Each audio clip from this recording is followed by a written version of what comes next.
Chapter 3082. Translator, Nyoibo Studio Editor, Nyoibo Studio. This prince is robbing. In the void in front of him, 3 10,000-meter-tall demon scout fortresses suddenly appeared. However, this clearly wasn't the reason for Long Kuei's astonishment. He was astonished because in front of these 3 demon scout fortresses, there was clearly a silver cosmic fortress. It was the kind with a diameter of 100,000 meters. It was definitely a true cosmic fortress, just like the Federation fortress he was currently in. In addition, the huge death ray cannon of this silver fortress had a diameter of 20,000 meters. At this moment, a dark light so dark that it could cause one's soul to sink into it was clearly flashing. This was clearly the signal that the enemy's death ray cannon had finished charging and could shoot out a terrifying black beam of light at any time. Although the Federation fortress under his feet also had a 20,000-meter-long death ray cannon, it had yet to charge up. In order to fully charge up, it would take at least 10 minutes. This amount of time was enough for the enemy to blast a 20,000-meter-wide hole in this Federation fortress. This wasn't all. What shocked him even more was that in the 3 demon scout fortresses behind this silver cosmic fortress, there was clearly a large number of mosquito beasts and void-devouring beasts charging out from the main passageway of the fortress. After charging out, they gathered at the left and right sides of the fortress. The void-devouring beasts were in front, and the mosquito beasts were behind. In the blink of an eye, 2 seas of ferocious beasts had formed. It was a frightening sight. Looking at the scale, there was definitely more than 100 mosquito beasts. There was definitely more than 10,000 void-devouring beasts. Similarly, there was also more than 10,000 void-devouring beasts. In the void in front of the silver fortress, Prince Xian's figure stood on the back of a 30-meter-long void-devouring beast. The latter's aura was that of a mid-stage origin realm expert. However, Prince Xian stood with his hands behind his back like his master. With a carefree expression, he said indifferently, "Long Kuei, right? This prince was bored, so I came over to rob you." Pfft. Xianyuan Ziying's face was originally filled with a sluggish expression. At this moment, when she heard these words from the sound transmission system of the Federation stronghold, and then looked at Yi Xian's incomparably annoying face on the screen, she couldn't help but laugh out loud. Even Naples chuckled foolishly. A warm feeling flowed through his heart. At least, Prince Xian had not given up on him. He would rather bear the crime of robbing the official stronghold of the Federation Overwatch Council to come rescue him. Although Naples didn't think it was a wise move, and if possible, he would definitely try his best to stop it. But it really happened, and the ambiguity in his heart couldn't be suppressed. Following such a master, even if she was impulsive and ended up achieving nothing in the end, at least he would have no regrets in his heart. It was worth it. At this moment, a communications officer staggered into the lounge. His face was pale as he read the analysis report that he had just received. The enemy's interstellar fortress has been confirmed. It's the Deva butterfly of the Heaven's Legacy race. The main cannon has already finished charging. Also, the approximate number of mosquito beasts has been calculated. There are more than 10 million of them, and those above the black hole realm, there are more than 10,000 of them. As for the void-swallowing beasts, gurgle gurgle, more than 100,000 of them, at least 5,000 of them above the black hole realm. Oh, these are the void-swallowing beasts that even the fortress's super meteorite cannon couldn't kill. They can even eat up the void. If these 10,000 void-swallowing beasts swarmed forward, at least a quarter of the entire Federation stronghold would be eaten up before our death ray cannon finishes charging. The key is that even if our death ray cannon finishes charging, we won't be able to attack. All the void-swallowing beasts are already close to the walls of the stronghold. We won't be able to hit them. As he spoke, the communications officer of the Federation stronghold was on the verge of tears. He had never even thought about such a battle, let alone seeing it with his own eyes. It was too frightening. 10 million mosquito beasts. 100,000 void-swallowing beasts. Oh my God. Hearing this, the purplish warbler was so shocked that he sucked in a breath of cold air. His face was filled with shock. So what this guy said before was the result of compressing the numbers by 10 times. I thought he was just bragging, but now, it seems like he really is keeping a low profile. More than 15,000 black hole realm beasts. Oh my God, how did His Highness do it? Naples was so scared that his entire body trembled. Even though he was a mystic light realm expert and it wasn't impossible for him to kill 10 million mosquito beasts and 100,000 void-swallowing beasts, it would definitely tire him out. At this moment, he couldn't understand Prince Xian. Putting aside that Origin Realm Mosquito Emperor, that void-swallowing beast with 8 stars on its back is clearly at the Origin Realm as well. Adding on the fact that there are more than 15,000 black hole realm beasts. Even I can kill them, but if I want to subdue them, I won't be able to do it even if my cultivation breaks through another realm. His Highness is really a god. Long Kuei also fell into a daze. He had only casually glanced at the screen before. Even though he knew that there were many mosquito beasts and void-swallowing beasts, he didn't know that there were so many of them. This was the result of the Federation's scanning system being scanned and quickly analyzing the capabilities of the Federation's fortress, which was why the final result could be obtained so quickly. Normally, when a person's numbers reached a certain level, they would only think that there were a lot of them. However, when this "a lot" was turned into actual data, that kind of terrifying feeling would surface in one's heart.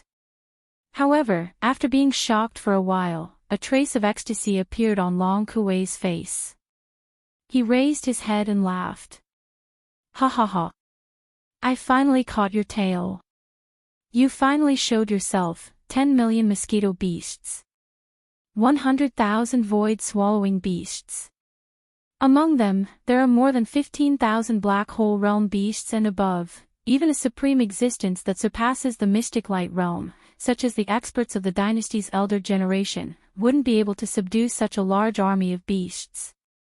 How could Long Xian do it? Just this point alone is enough to make him unable to explain himself clearly.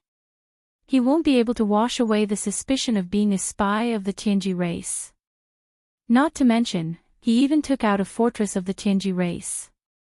That's a fortress that only the upper echelons of the Heaven's Legacy race can use. Only the Mystic Light Realm upper echelons of the Heaven's Legacy race can control such a fortress.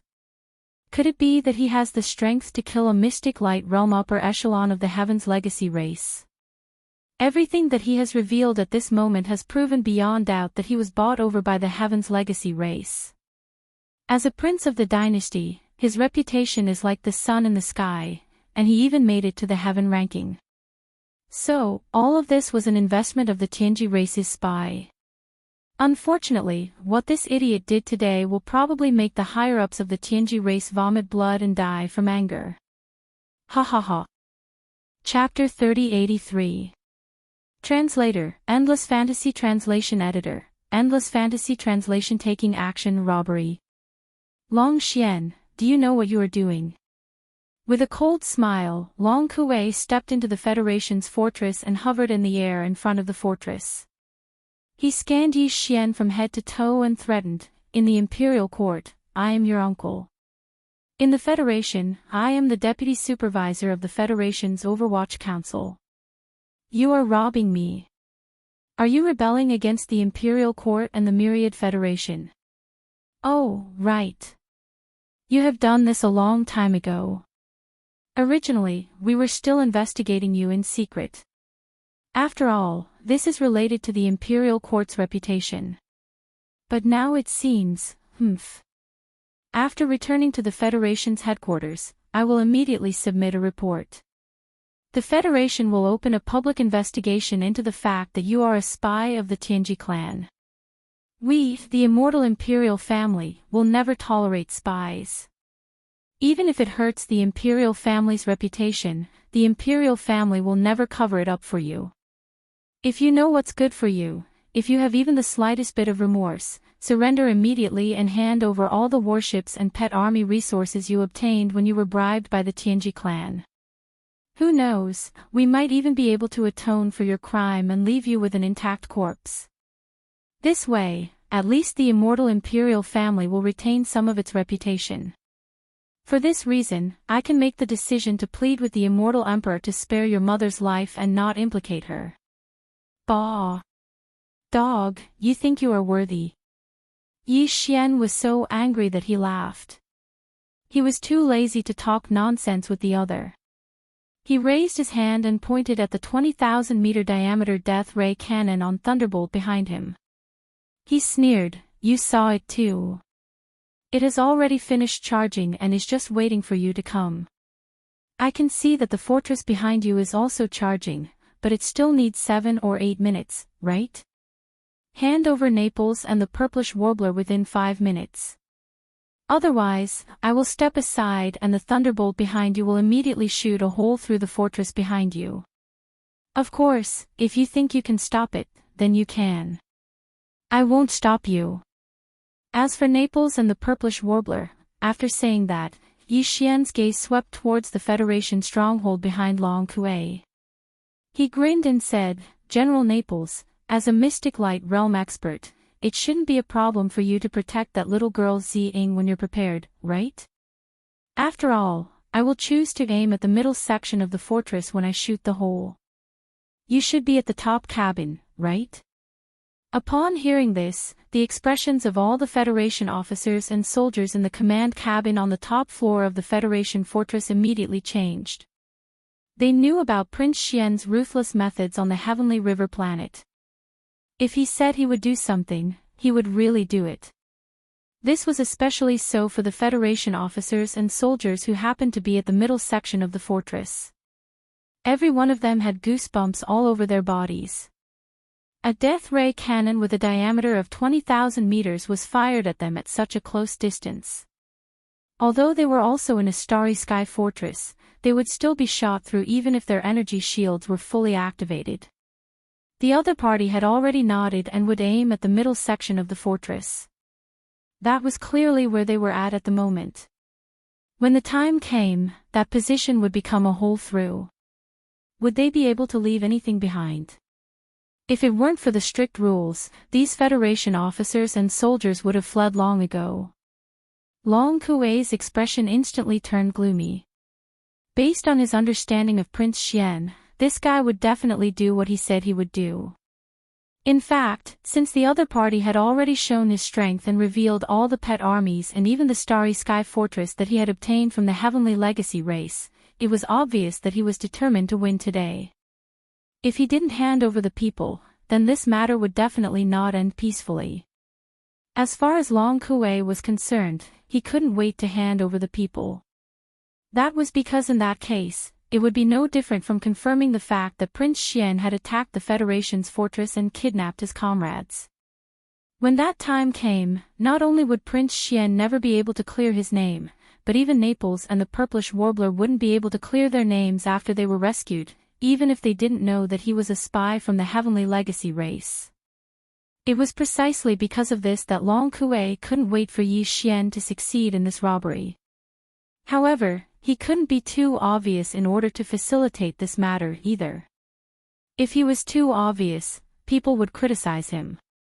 At the same time, it would be detrimental to his own official career. He would leave behind a stain that he was timid and easily let a suspect in custody be rescued by a spy from the Heavenly Legacy race. Therefore, he had to hand over the people, but he had to at least pretend to struggle for a while. It would be best if he could make it seem like he had no choice but to bear the humiliation and hand over the suspects in custody after considering the big picture. Then, everything would be perfect. With this thought in mind, Long Kuei's heart immediately calmed down. He thought to himself that since it was going to be an act, he might as well make it more realistic. Why was Prince Xian's reputation so great? Wasn't it because he was fighting alone in the first universe of the Heavenly Legacy race? The times needed heroes, and he just happened to be born, so he hit the jackpot. Of course, this unexpected birth had now been proven. Everything was the result of the Heavenly Legacy race's manipulation behind the scenes. He had already exposed Prince Xian's identity as a spy of the Tianji race, which was already a great achievement. If he could perfect his performance further and display the image of a hero, he might be able to take advantage of this opportunity to replace Prince Xian and become the new hero idol in the hearts of the Federation's citizens. It wouldn't be impossible for him to do so. Thinking of this, Long Kuei's heart was immediately moved. While he was secretly delighted, his face revealed a righteous expression, as if he was facing death with equanimity. He waved his hand and said, "Long Xian, you crazy guy, do you really dare to open fire? Fine, go ahead and open fire. As the deputy supervisor of the Federation, I will never compromise with a villain like you. You can try, but this deputy supervisor won't move a single step and will stand here. If you want to attack the Federation's fortress behind me, you'll have to step over my dead body first. Are you sure?" Yi Xian saw through his thoughts and was instantly speechless. He didn't really want to blast a hole in the Federation's fortress.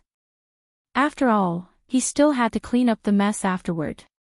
It wouldn't be good to make a big deal out of it. But now, Long Kuei wanted to show off and said in public that he wouldn't move a single step. In that case, he wouldn't open fire and just give him a shot from the fallen sky bow. If the Federation's fortress was destroyed, it would be difficult to clean up the aftermath. But if Long Kuei died or was severely injured, he was a collateral member of the imperial family. As long as the imperial family didn't pursue the matter, the myriad Luo Federation headquarters would naturally avoid trouble. And this would be enough for Yi Xian to vent his anger. Even if he only severely injured this guy, Yi Xian's anger would be more or less appeased. Thinking of this, Yi Xian immediately raised his left hand and grinned. "Deputy Supervisor, you spoke so righteously just now. You won't be a coward when the time comes, right?" Chapter 3084. Translator, Endless Fantasy Translation Editor, Endless Fantasy Translation. What should be done is done. As soon as Yi Xian finished speaking, he raised his hand high up and pointed at Long Kuei. However, the palm of his left hand, which was originally empty, suddenly burst forth with a golden light. A golden bow in the form of energy appeared without any suspense. To Yi Xian, all of this was very familiar. At both ends of the ancient and ferocious bow, the two humanoid creatures that formed the semi-arc of the bow opened their mouths wide in anger, just like how Yi Xian was roaring madly at this moment. A bowstring that was clearly made of countless fine golden threads twisted together extended out from the wide mouths of the two roaring creatures at the same time. Very soon, it condensed into a bowstring.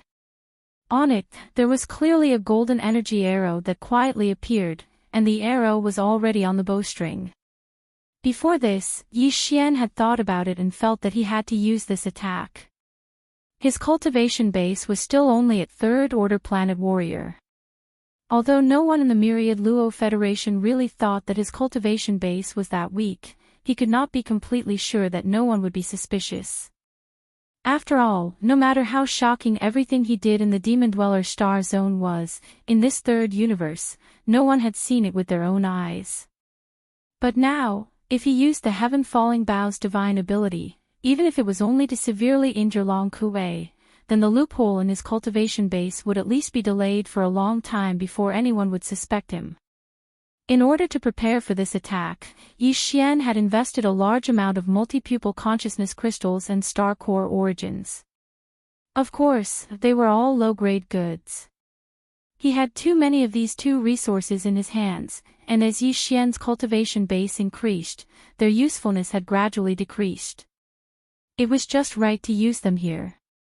However, even though he had used a large amount of multi-pupil consciousness crystals and star core origins as the energy source for this attack, at this moment, when Yi Xian used the Heaven Falling Bow again, the small golden bow that was originally suspended above his sea of consciousness still absorbed a large amount of Yi Xian's physical strength, blood, cultivation base, spiritual power, and life force. It was not that he did not prepare enough energy, but that this divine ability had been branded in his flesh and soul. To activate it, most of the energy consumption could be prepared in advance, but to activate this small golden bow in his sea of consciousness, Yi Xian still had to rely on his own strength to complete it. A strong sense of weakness hit Yi Xian. Although it was not as extreme as when he used the heaven-falling bow's divine ability the previous 2 times, he still had the illusion that his soul was dizzy. After paying such a price, if he still could not kill or severely injure Long Kuei, all of this would not be worth it. As this thought flashed through his mind, a fierce light burst out of Yi Xian's eyes. He suddenly said in a cold voice, "This bow is called the heaven-falling bow. Today, this prince will use the power of this bow to send you to heaven." As these words rang out, wisps of strange golden brilliance began to burst out from the depths of Yi Xian's eyes. He raised his right hand, grabbed the arrow's tail, and suddenly exerted force, instantly drawing the bow to its full length. At the same time, a huge illusory figure appeared behind him. It was almost as tall as the sky and was 100,000 feet tall. It seemed to be a little smaller than the 100,000-meter wide starry sky fortress. However, for some unknown reason, this ferocious illusory figure gave off a feeling of disdain and a terrifying pressure that seemed to be able to destroy the world. This illusory figure was the ancient Yiksha that Yi Xian had seen in the inheritance picture of the heaven-falling bow. The previous 2 times Yi Xian had used the heaven-falling bow's divine ability, the ancient Yiksha illusory figure had not appeared behind him. This time, even Yi Xian was greatly surprised by its unexpected appearance. He did not think too much about it and simply attributed it to his own growth and strength and the fact that he had reached the planet realm. As for whether it was true or not, now was not the time to delve into it. He would think about it later. In any case, it was not a bad thing. At least, the Yiksha illusory figure behind Yi Xian had boosted the momentum of his attack to the extreme. This illusory figure was simply too terrifying and sinister. It had a pair of huge wings on its back like a demon, and it exuded a thick and ancient aura from head to toe. There was also an incomparably sharp murderous aura that rushed toward him as soon as the illusory figure appeared. It made Long Kuei's heart beat violently, and a strong sense of life or death crisis surged in his heart. What is this? You. Long Kuei, who had originally held his head high and looked as if he was about to die, suddenly changed his expression, and his body began to tremble. He even stuttered as he cried out involuntarily. A coward was ultimately just a coward. In the face of the ancient Yiksha illusory figure and the inexplicable sense of life or death crisis, Long Kuei finally shrank back. Buzz! A murderous light flashed in his eyes, and a rapid buzzing sound rang out. The giant energy bow in Yi Xian's hand instantly emitted a blazing golden light. In the blink of an eye, it quickly condensed and poured into the arrow on the bowstring without missing a single drop. It whistled through the air and instantly traversed the boundless void, closing in on Long Kuei and shooting out with a loud bang. The golden energy arrow from the fallen sky bow whistled out from Yi Xian's hand as if it had teleported. In the next instant, it had already traversed a vast distance and appeared in front of Long Kuei without any suspense. Ah, this is impossible. Although he knew that Yi Xian's cultivation was definitely not as simple as the 3rd level of the planet realm that he revealed on the surface, but now, the other party had only casually attacked from afar, and it gave Long Kuei, who was a mystic light realm expert, a sense of danger that he would die in the next instant. How could he be so strong? This was illogical. Unwillingness and doubt flashed through Long Kuei's mind in an instant, and he let out a miserable howl as if he had gone mad. In fact, before the golden arrow left the fallen sky bow in Yi Xian's hand, he had already turned around. As the deputy supervisor of the headquarters of the Myriad Luo Federation, and as a member of the imperial family of the Eternal Dynasty, Long Kuei obviously had many life-saving treasures. Just as his body suddenly turned around and fled for his life, a green soul crystal appeared behind him. A drop of soul blood was clearly flowing within the translucent green soul crystal. Soul crystals could be formed by experts above the black hole realm. Once successfully formed, it was like a substitute for death. However, the price to pay for that drop of soul blood was extremely heavy, and ordinary experts rarely formed one. Those who truly formed one were either so strong that they did not care about losing a drop of soul blood, or they were extremely afraid of death. Long Kuei obviously belonged to the latter. At this moment, the aura of this soul crystal instantly surged and replaced Long Kuei's body, attracting the aura of the whistling golden arrow to lock onto it. At the same time that the aura of the soul crystal surged, Long Kuei happened to step into the Federation's stronghold. This guy seemed to have forgotten the impassioned words he had said half a minute ago and was running away like a stray dog. No matter what, he had lost a lot of face this time. At this critical juncture of life and death, the turtle head that should have shrunk back had shrunk back. Boom! Chapter 3085. Translator, Atlas Studios Editor, Atlas Studios Run this cyan soul crystal was Long Kuei's life replacement item, and it was extremely precious. However, it was destroyed today. This matter made his heart ache. After all, the cyan soul crystal contained a drop of his soul blood. Even Mystic Light Realm experts didn't have much soul blood. Every drop of soul blood he used was a great loss. Furthermore, this kind of soul crystal was extremely complicated and painful to refine. It was impossible to refine another soul crystal after using one. However, even though his heart ached, he couldn't care less at this moment. Yi Futian had expected that Prince Xian's current level of cultivation was definitely not weak. He was at least at the origin realm. After all, the Tianji clan was willing to spend so much on him. They couldn't just sit by and watch his cultivation level be too low. Even if Prince Xian didn't work hard, the Tianji clan would definitely think of ways to raise his cultivation level. Even so, Long Kuei did not expect Prince Xian to be so strong. Although the arrow just now could not kill him in an instant, it was completely possible for it to cause him to be seriously injured and on the verge of death. Although part of the reason for this was because the divine ability Prince Xian had used was too strange and too powerful, Long Kuei believed that Prince Xian's current cultivation was at least in the Grotto Heaven realm, even if he hadn't reached the Mystic Light realm yet. Damn this guy. He's in the 10th Great Realm, but he only shows the cultivation of the 4th Great Realm, the Planet Realm. What a jerk. With such resentment, the moment Long Kuei stepped into the Federal Fortress, he roared and gave the order, "What are you still standing there for? Are you waiting for the enemy to blast you? Jump, start jumping now."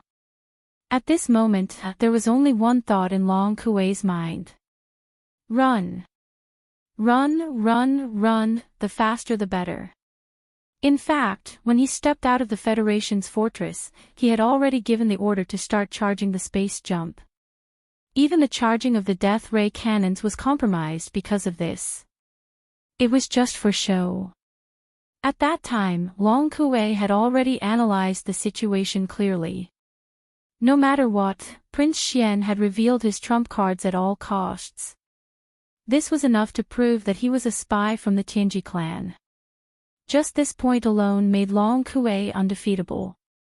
In that case, there was really no need to stay here and waste time with the other party.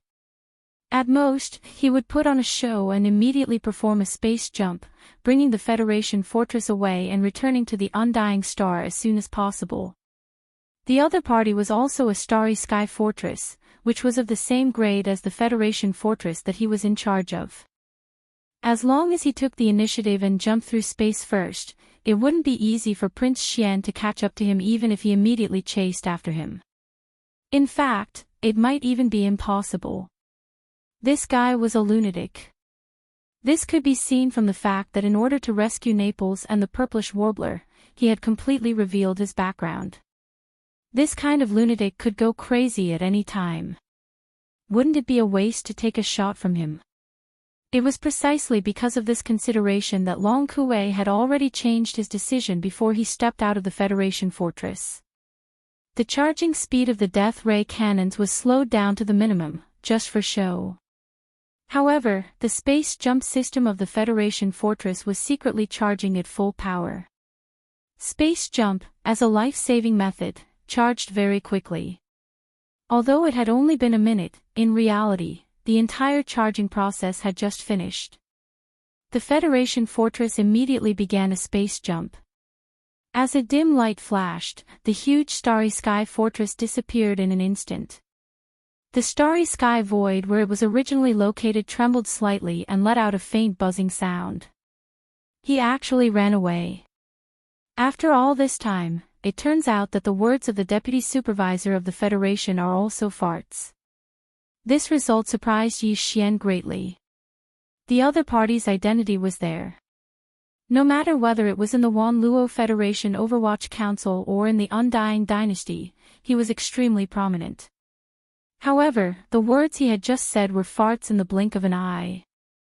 No one would have expected such a situation. He could only blame the other party for being too shameless. He was simply too shameless. Unwilling to accept this, Yi Xian immediately gave the order for all the mosquito beasts and soldiers to return to their nests. After that, with a wave of his hand, the Black Mosquito, Black Wind, and Saint were all stored into the undying world within his body. Yi Xian stepped into the Lightning Fortress and immediately gave the order to pursue at full speed. With a buzzing sound, the Lightning Fortress immediately began a space jump and rumbled away at full speed. An hour later, tens of millions of miles away from the wormhole entrance where the two starry sky fortresses were previously facing each other, in a vast galaxy void, the originally calm and waterless universe void suddenly seemed to be disturbed by an external force. Suddenly, a layer of invisible ripples appeared. Faintly, there seemed to be a buzzing sound of space trembling extremely violently. A starry sky fortress with the insignia of the Wan Luo Federation engraved on its hull suddenly appeared in this void without any warning. Without stopping for a moment, it immediately sped towards the nearest wormhole entrance at full speed.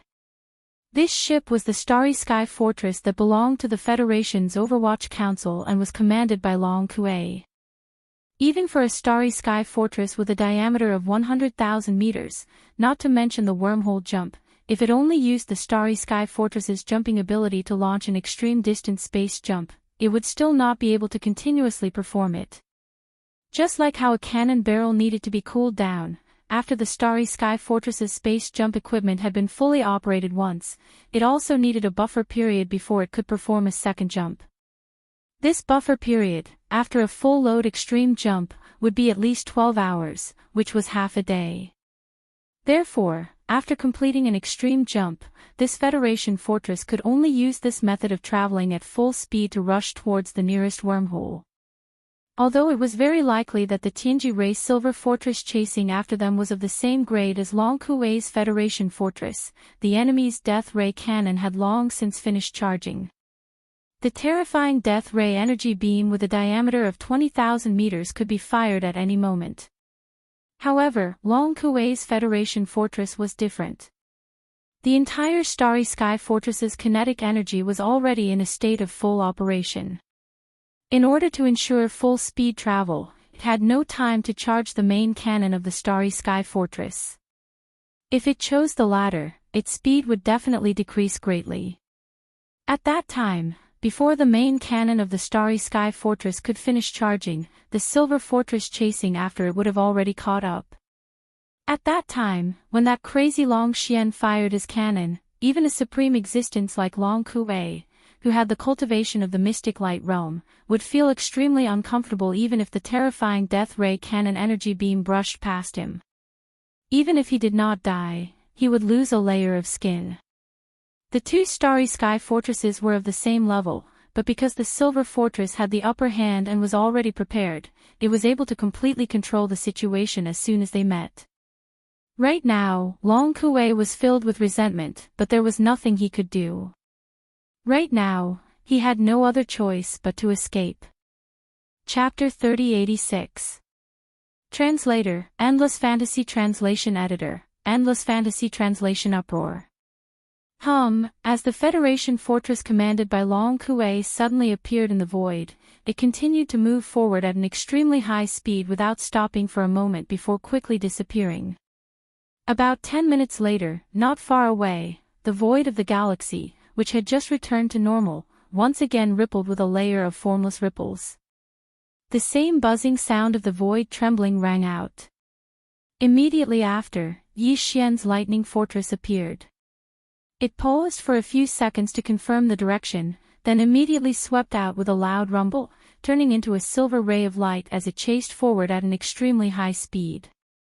The position it had locked onto was precisely the direction of the void where Long Kuei's Federation fortress had disappeared 10 minutes ago. Although the two interstellar fortresses were of the same level, both were entry-level standard fortresses with a diameter of 100,000 meters, the Federation fortress commanded by Long Kuei was somewhat different from Yi Xian's lightning fortress.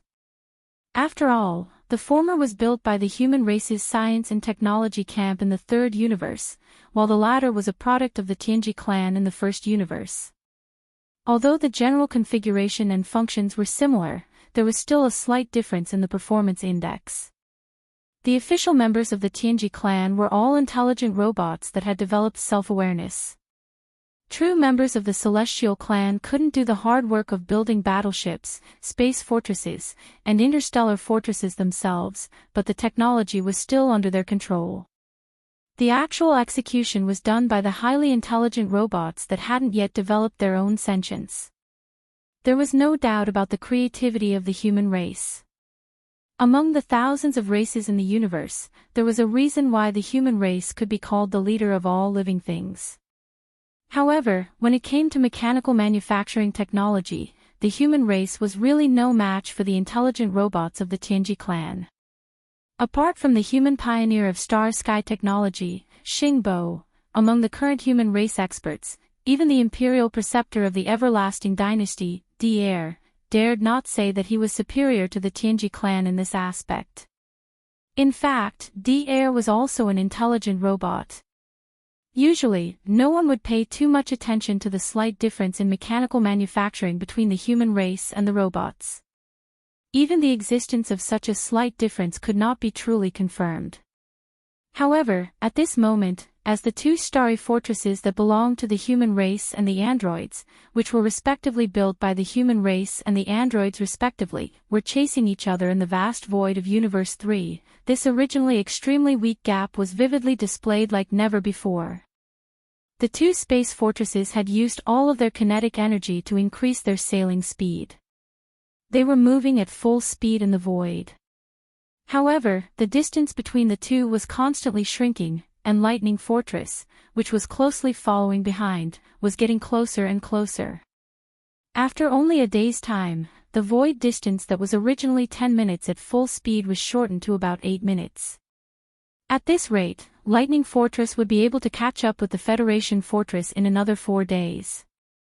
As for the Federation Fortress, even if it entered the universe wormhole again and again, it would not be able to reach the immortal planet in 4 days. The two interstellar fortresses, which had a diameter of 100,000 meters, were as if they had gone crazy. They displayed extreme speed, chasing one another endlessly in the void of the galaxy. Such a scene could not be said to be unprecedented, but at least it had not appeared in the third universe. Along the way, all of the strong men of the Federation, or the existences in the commercial fleet, after seeing this scene, without exception, had a shocked and stunned expression on their faces. The interstellar fortress in front of them was clearly engraved with the emblem of the Overwatch Council of the Federation. Could it be a dream? In the third universe, there was actually someone who dared to chase after the interstellar fortress of the Overwatch Council, the headquarters of the Wanluo Federation, as if they were chasing a dog. It was as if they would not give up until they killed it. When did such a fierce person appear in the third universe? In the command hall on the top floor of the Federation Fortress. Bah! Damn it! It is clearly the same standard entry-level fortress. Why is that little bastard behind us getting closer and closer? This is too much of a bully. Long Kuei fiercely slammed the analysis report in his hand on the table in front of him, gritting his teeth and cursing endlessly. This report was the result of the analysis that the Central Intelligence of the Federation Fortress had just obtained after rigorous calculations. It clearly stated the exact time that the interstellar fortress behind them would be within the firing range of the death ray cannon.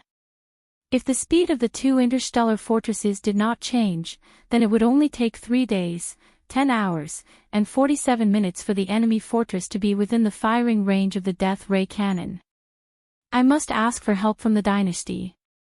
Even if I use wormholes again and again, I will definitely not be able to reach the immortal star in less than 4 days. Long Kuei, who was full of anger, forced himself to calm down as his chest violently heaved up and down. He said to himself, however, if the headquarters of the Federation receives the request for help and immediately sends the interstellar fortress fleet over, it will be enough to meet up with me before that madman behind us gets within the firing range of the interstellar fortress. Then, there will be nothing to be afraid of. Thinking of this, Long Kuei's eyes suddenly lit up. He turned his head and gave a new order to the communications officer beside him. Immediately contact the Federation's main network and request the headquarters of the Federation to immediately send the interstellar fortress fleet over to help make the situation more serious. Just say that this deputy supervisor has already verified that Prince Xian has betrayed the dynasty and was bought over by the Tianji clan. Not only does he have the interstellar fortress that the Tianji clan gave him, he even has an army of 10 million mosquito beasts and 100,000 void-swallowing beasts. The so-called genius of the dynasty, the so-called pride of the human race, and the idol of the Federation, is just a typical example of the opposite that the Tianji clan deliberately supported at all costs with ulterior motives. As for this supervisor, it was precisely because I discovered this shocking secret that I was desperately ambushed and hunted down by Prince Xian. Although this supervisor is not afraid, considering that this information must be sent back to the headquarters of the Federation, including witnesses, I could only choose to endure and flee all the way back to the dynasty. Let's put it this way. That's the gist of it. You can think of the specific wording carefully. After he finished speaking, Long Kuei waved his hand, and a relieved smile finally appeared on his face. Although he was quite frightened this time, at least with this great contribution, everything was worth it. At the side, the communications officer, who had hurriedly finished his statement, immediately turned around and rushed toward the interstellar fortress's main control hub. Looking at his face, it was obvious that his forehead was full of black lines. Clearly, he was quite shocked. Half a day later, a heavy bomb was suddenly thrown into the official website of the Wanluo Federation without warning. Prince Xian was actually a spy of the Tianji clan. At this moment, he was on the Starry Sky main route from the heavenly underworld star to the imperial capital, the Immortal Star. He was desperately chasing after the Federation's deputy supervisor, Long Kuei, who had dug out this shocking secret. He wanted to silence him. Although this matter only appeared and spread in the form of gossip, the source was said to be from the federal headquarters, the Overwatch Council. Therefore, in the shortest amount of time, it blew up countless powerhouses of the human clan in the entire third universe. They were all fried on the outside and tender on the inside. Chapter 3087. Translator, Nyoibo Studio Editor, Nyoibo Studio 4th Order Planet Warrior. As this shocking secret spread rapidly, countless powerhouses from the 3 universes were all stunned in an instant. Needless to say, there was no need to mention the human race of the third universe. Now, Prince Xian's reputation was so great that he had almost become the pride of the entire human race. The Tenju Celestial Palace of the Cultivation Camp was slightly better, but on the Immortal Dynasty of the Science and Technology Camp, almost all of the young generation of Starry Sky Masters were fans of Prince Xian. Such a monstrous change was obviously unacceptable. As the news spread, the countless administrative planets in the 3 empires of the entire Immortal Dynasty and the territories of a large number of small countries were completely thrown into chaos. Doubts, protests, and angry curses resounded through the sky. Most of them were in support of Prince Xian. The same scene occurred in the cultivation camp in the second universe, but it was far from being as intense as it was on the Immortal Dynasty side. The officials of the various races of the Federation of the second universe seemed to be enjoying the show. On the surface, they didn't make any comments, but in private, the higher-ups of the various races were probably overjoyed. Regardless of whether this was true or not, this time, the human race had lost a lot of face. After all, although Long Kuei was the deputy supervisor of the Overwatch Council of the Federation, he was also a human and a collateral member of the Immortal Dynasty. It seemed that Prince Xian would have to call him uncle when he saw him. If he revealed such shocking secrets with such a sensitive identity, it would only be the human race and the Eternal Dynasty that would be embarrassed if the truth was not verified. Nobody would deliberately consider his position as the deputy supervisor of the Federation. Compared to the various races of the Federation of the Second Universe, who were gloating, the Tianji race of the First Universe and its hundreds of slave races were obviously even more confused. The hundreds of slave races in the First Universe, including the demon race, were still fine. However, whether or not Prince Xian was a spy that the Tianji race had secretly nurtured and supported was something they couldn't be sure of. Their hearts were filled with suspicion. At most, they could only make wild guesses and nothing more. But the Tianji race was different, especially some of the higher-ups. After suddenly hearing this news, almost all of the core higher-ups of the Tianji race were dumbfounded. What was the human race playing at? Had the infighting of the Immortal Dynasty's royal family reached such a deranged state? Even Prince Xian, who had such a great reputation and was the pride of the royal family of the three universes, dared to slander him and say that he was a spy of the human race bribed by the Tianji race. The hole in his brain was simply catching up to the skylight. Less than half a day later, after a period of shock and not knowing whether to laugh or cry, the Heavenly Legacy Race's base camp suddenly issued an edict, informing all the administrative planets of the First Universe's Servant 100 races that the First Universe's arrest warrant issued against Prince Xian was completely cancelled. Hope that Prince Xian could escape from the human race and turn to the embrace of the Immortal Dynasty. The gate of the Immortal Dynasty race, the Immortal Dynasty, Xian, that Prince Xian Li. This was the news was realm race realm realm. World Xian Zhou Xian realm realm realm realm. Xian, Xian Studio, Antug, Xian Tug, Xian Xian was Xian Studio News. Xian Xian to say, X. Even some of the prince's fans were shaken and fell into silence. But even more people were still supporting Prince Xian, pointing out that this was just the Tianji race's deliberate plan to confuse the public. They wanted to make the third universe, and even the entire Myriad Luo Federation, even more chaotic.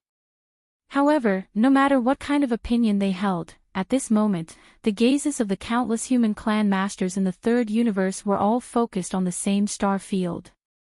In that star sector, Prince Xian and the Federation's supervisor Long Kuei were having a great time chasing after each other. They were chasing after each other as if they had gone mad and didn't give up.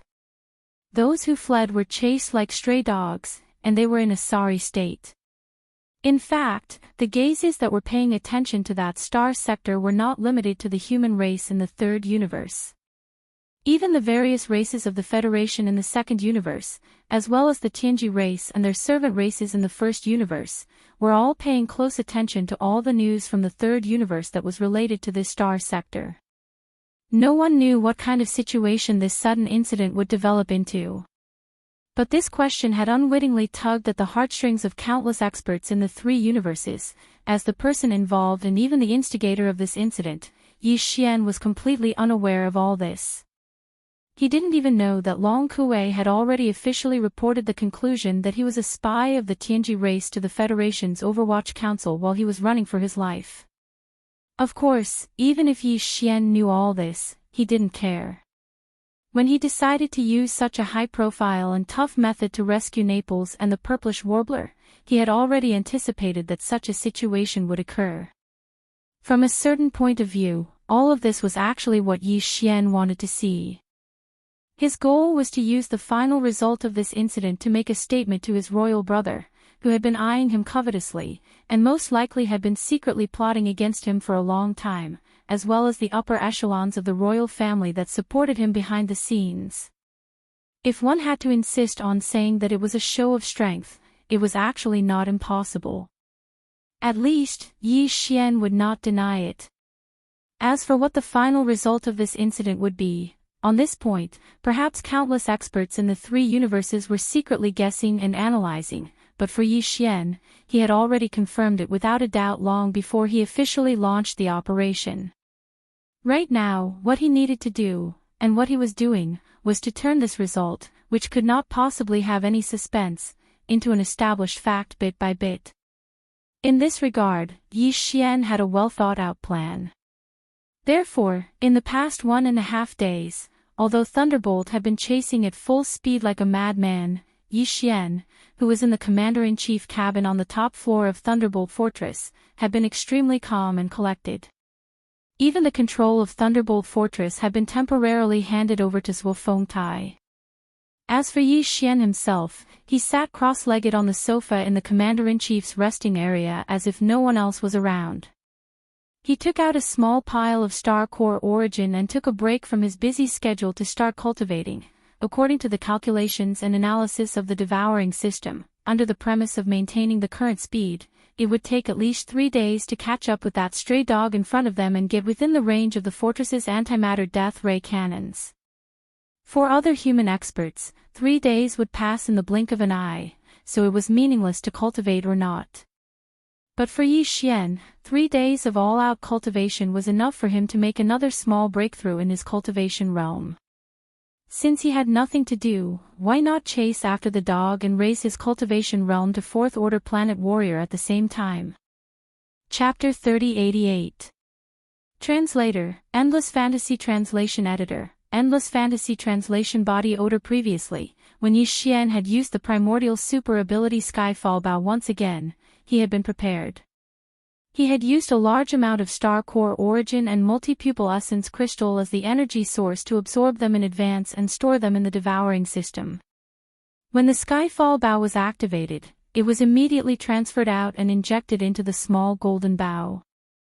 Therefore, the amount of cultivation, spirit power, chi and blood force, life force, and so on that had been taken away from his body was actually not much this time.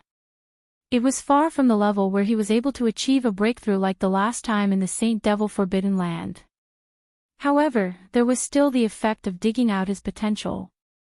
It was precisely because of this that Yi Xian took advantage of this opportunity to cultivate. For Yi Xian, this was the best time to make another breakthrough. And it was indeed so. When the last 2 hours of the 3rd day had passed, the Star Core Origin energy from the devouring system completely stopped. Yi Xian relaxed and opened his eyes. The next moment, a familiar system notification sounded in his mind. Ding! Congratulations, host, your realm has increased. Current realm, 4th Order Planet Warrior. Only a few more hours, and I will be within the range of the Death Ray Cannon. After getting up from the sofa, Yi Xian took back the temporary control of Lightning Fortress from Zhuo Fengtai's hands. He summoned the Dongshu shuttle and ordered it to enter it. After all, he was the commander of the Demon Tribe's foreign tribe. He was considered to be one of the higher-ups of the Demon Tribe. Even though he had become Yi Xian's demon slave, it was still not suitable for him to show up in Universe 3. At least for now. Anyway, he was not the only Origin realm subordinate under Yi Xian. There was no regret or helplessness in temporarily hiding him. After putting away the Dongshu shuttle, Yi Xian turned around and glanced at the huge virtual screen of the command cabin on the top floor of Lightning Fortress. On the screen was a dark and endless void of the galaxy. It was dotted with countless stars of varying brightness. Right in front of him was a huge mysterious star that looked like a nebula vortex. That was one of the more than 10 wormholes on the main space route from Heavenly Underworld Star to Immortal Star. In the past 3 days, Long Kuei's Federation stronghold and Yi Xian's lightning stronghold had completed a total of 3 wormhole jumps. The distance was both short and long, but at the very least, it was far beyond the limit of what the Starry Sky stronghold could reach. Otherwise, it would have been meaningless to enter a wormhole and perform a space jump in this kind of space. The nebula-like vortex in front of them was the entrance to the 4th wormhole. In fact, it should be the 5th wormhole that was not included. The closest wormhole to planet Heavenly Underworld Star was not included in it. That was the start of the chase from there. At this moment, Long Kuei's light blue fortress happened to arrive at the edge of the wormhole. Without any hesitation, it dived into the wormhole and disappeared. Lightning Fortress followed closely behind. After 1 minute and 23 seconds, it also entered the wormhole entrance. Although a wormhole jump was not a normal interstellar travel, the speed of the jump was also related to the performance of the warship. Regardless of whether it was a warship, a fortress, or a space fortress, or the same wormhole, it was impossible for 2 warships of the same level to spend the same amount of time in this process. There would always be a difference in speed, even if the difference was very small. Currently, the distance between Lightning Fortress and Long Kuei's Federation Fortress was only 1 minute and 23 seconds at full speed.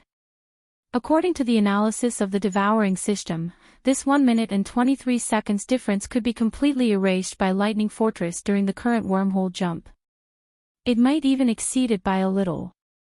The jump distance of this wormhole was not close.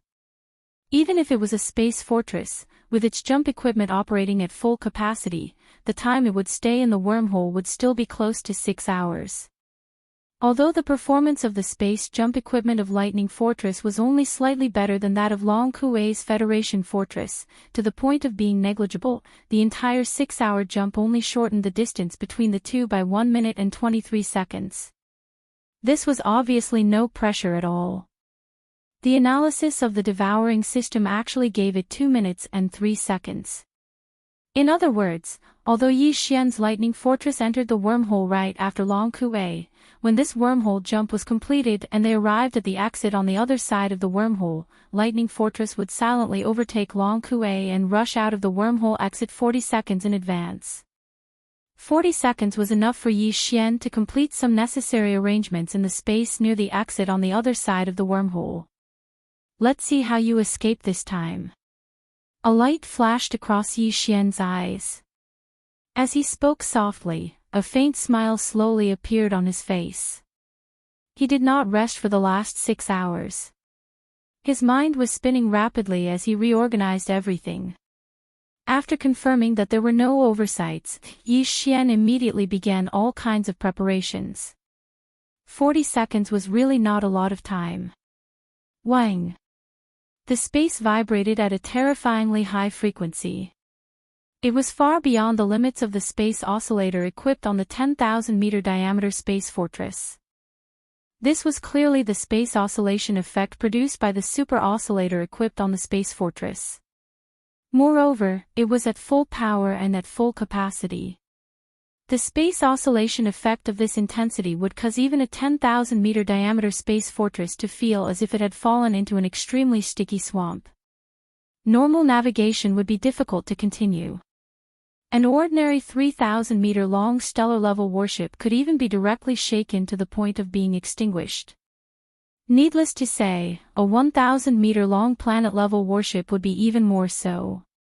If the quality of the warship was slightly lower, it would probably disintegrate before long.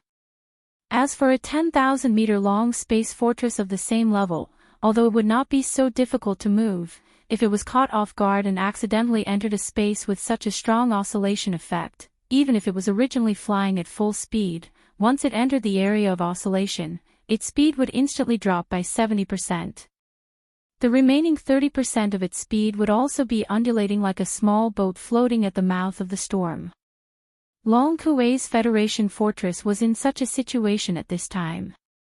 He had just rushed out of the wormhole when he encountered such a situation. This made him so angry that he was about to explode.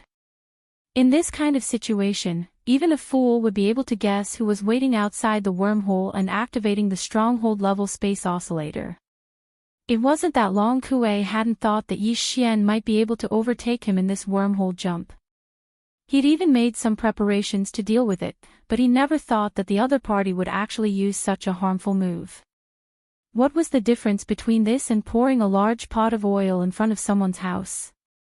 The moment they stepped out of the wormhole, they would fall flat on their backs. This was simply too dirty. In addition, because they had just rushed out of the wormhole and immediately entered the area of oscillation, their speed dropped by 70%. The effect was clearly like the sudden break of a Starry Sky-level warship. Therefore, while the entire Federation fortress came to a halt, a large number of Federation supervisors in the top-floor command module were thrown off their feet and rolled on the ground. Chapter 3089.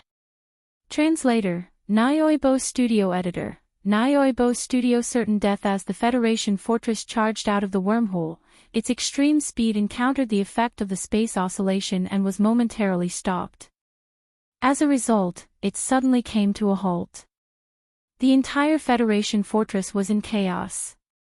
Even the command cabin on the top floor was like a pot of porridge. Everyone was rolling around on the floor and squeezing into a pile.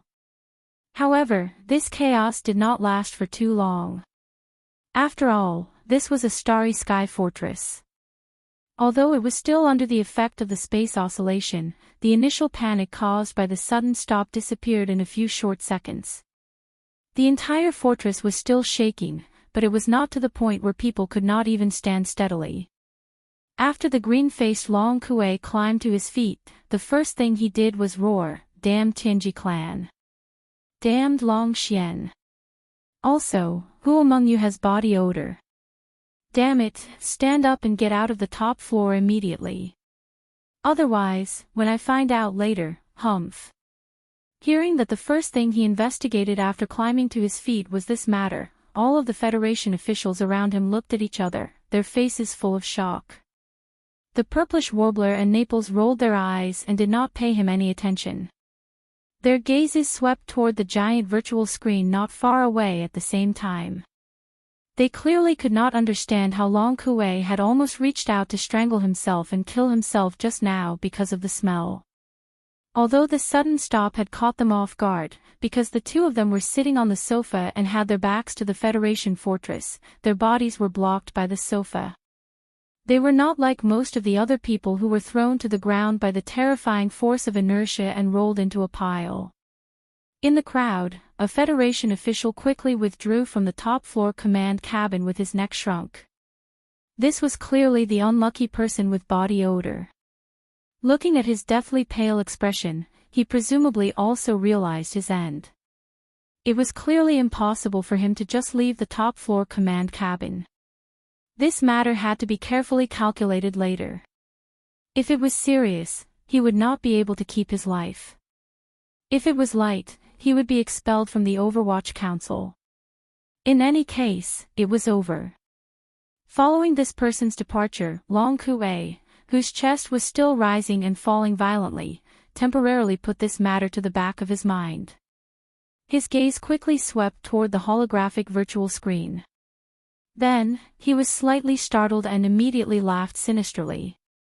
That little bastard is quite bold. He actually dared to use this move. Did he really think I was scared? The giant virtual screen displayed the scene of the void in front of them. Thousands of miles away, a silver Tianji clan fortress was blocking the front. Behind it, 3 demon scout fortresses with a diameter of 10,000 meters were lined. In the void on the left and the right, Warbler, the Federation fortress, which had just rushed out of the wormhole, was completely surrounded, the Federation fortress. They could either retreat and return to the wormhole. Otherwise, no matter which direction they chose to break through, they would encounter resistance. Coupled with the effect of the extreme vibration of space, the possibility of escaping from this area was basically zero. The current situation was exactly the same as the one that had happened before. Unfortunately, the same method could be used the first time, but the second time, the effect might not be the same. At least for now, Long Kuei did not care. He already had a plan in mind. Calculating the time, the inspection fleet of the Federation Overwatch Council on the immortal planet should have arrived. If there were no accidents, they would be here in at most 4 to 6 hours. At that time, with the arrival of the inspection fleet, everything would be easily solved. What Long Kuei needed to do was to delay the time as much as possible. You should be able to guess. On the immortal planet, the fleet of the Federation Overwatch Council is rushing here to help. If there are no accidents, they will most likely arrive immediately. Stepping out of the top cabin of the fortress, Long Kuei's figure stood in the void and looked at Yi Xian, who had been waiting for a long time in the void. His tone was full of ridicule and confidence. So, I advise you to get the hell out of here before they arrive. You are about to lose your life. Why are you still so pretentious and worried about the life and death of others? Don't mention the death ray cannon to me. No matter where you hit, I can guarantee that Naples and the purplish warbler will not be spared. This kind of threat has already appeared once. How can I not be prepared? Besides, although the magic you used before was amazing and could seriously injure me, the deputy supervisor, this kind of magic must consume a lot of energy, right? At least, it will not be completely recovered in a few days. Don't try to use it to scare people. I can see that you are bluffing. You should end this as soon as possible. Humph, if it were not for the fact that I am too lazy to waste my energy to deal with a dying man and delay the time, I would not have said these words to you. This imperial uncle is too lazy to even say these words of advice to you. My good nephew, this time, you are completely finished. Ha ha ha. Speaking of which, Long Kuei could not restrain himself. He raised his head and laughed wildly. This time, he had made a great contribution. In the future, his position in the headquarters of the Federation would be improved. When the time came, he could remove the word deputy in front of his official hat and become one of the few supreme elders in the headquarters of the Wan Luo Federation. Then, even the everlasting dynasty would not be able to do anything to him. You are right. On the opposite side, in the void thousands of kilometers away, Yi Xian was still standing on the back of the 8-star imperial ladle. He had his hands behind his back and looked calm. After listening to Long Kuei's words, he even grinned and shrugged. Apparently, he was not stressed at all. But there is a slight difference. I don't dare to use the death ray cannon, and I don't want to use the heaven falling bow again. But the latter is not my trump card. Even the method that will send you to the Western Paradise is the same. You want me to use my trump card? You are not worthy. Whoosh. When the last word left his mouth, Yi Xian waved his hand. A faint blood-red light rushed out from his palm and instantly shot out. The sound of it breaking through the air was deafening. This blood-red light was the Weeping Soul blood horn. During the last wormhole jump, Yi Xian had obtained a mysterious mark from the headless baby corpse that could control the blood horn. It could be said that Long Kuei's death was already predestined at that moment. After the blood-red light rushed out from Yi Xian's right palm, it grew with the wind. Its speed was so fast that it was basically no different from breaking through the void and descending directly. In less than an instant, a gigantic blood-colored horn had already appeared above Long Kuei's head. A terrifying pressure that caused even his mind to shatter enveloped him with a rumble, instantly imprisoning his body. Not to mention walking, the reason why he was able to stand straight and not lie down was actually because all the muscles in his body had completely stiffened, and his knees could not bend down. This. Chapter 3090. Boom. Screech, an incomparably shrill shriek resounded. The Weeping Soul blood horn that was like a ferocious creature of the heavens and earth suddenly shook above Long Kuei. Boom. At practically the exact same time, Long Kuei, whose figure had been completely restrained by the pressure of the bloody horn, exploded into a mist of blood and flesh without any suspense. Before he died, he didn't even have the time to say a complete sentence of his last words. Immediately after, the mist of blood and flesh that had been rapidly exploding suddenly shrank, as if there was a huge suction force that appeared and sucked all of them into the weeping soul blood horn. Whoosh! After doing all this, the blood horn didn't stop at all. After circling for a moment, it immediately returned the way it came. In less than a breath's time, it once again turned into a faint blood-colored light and entered Yi Xian's body from his chest, completely disappearing.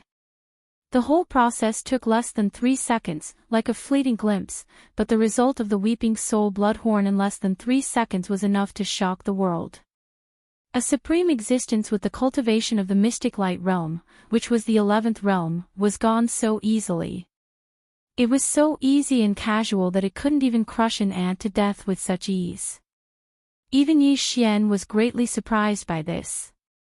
Although he was sure that Long Kuei would definitely die this time, it was still a little too shocking that the weeping soul blood horn could kill a mystic light realm expert so easily. After all, the strongest expert it had crushed before was the 9-star Ladybird Emperor in the Black Hole of Life, who was an existence of the Void Transformation Realm. Although the difference between the Void Transformation Realm and the Mystic Light Realm was only one realm, the further one went, the more obvious the difference between the two adjacent realms was. Even the difference of a small realm within the same realm was like heaven and earth. Crushing a Void Transformation Realm expert and crushing a Mystic Light Realm expert were two completely different concepts. It seems that this prince's estimation of the strength of the Weeping Soul blood horn was a little too conservative. After being stunned for a moment, Yi Xian shook his head with a bitter smile and muttered to himself. However, the opponent changed from the Void Transformation Realm to the Mystic Light Realm, but it still crushed him without any suspense, and the time it took was even shorter. This is clearly not scientific. Could it be that the power of the blood horn has increased? The infant corpse has been refining it all this time. In addition, the 9-star Ladybird Empress didn't seem to absorb like this before. Today's method is a bit brutal. It directly caused the opponent's divine soul and body to explode, turning them into a bloody mist and swallowing them like a whale. Could it be that this is also due to the influence of the infant corpses? In the meantime, in the command cabin on the top floor of the Fortress of the Federation in the void up ahead, a lot of gasps were echoing non-stop. Everyone's eyes widened as they stared blankly at the giant virtual screen on the top floor of the command cabin.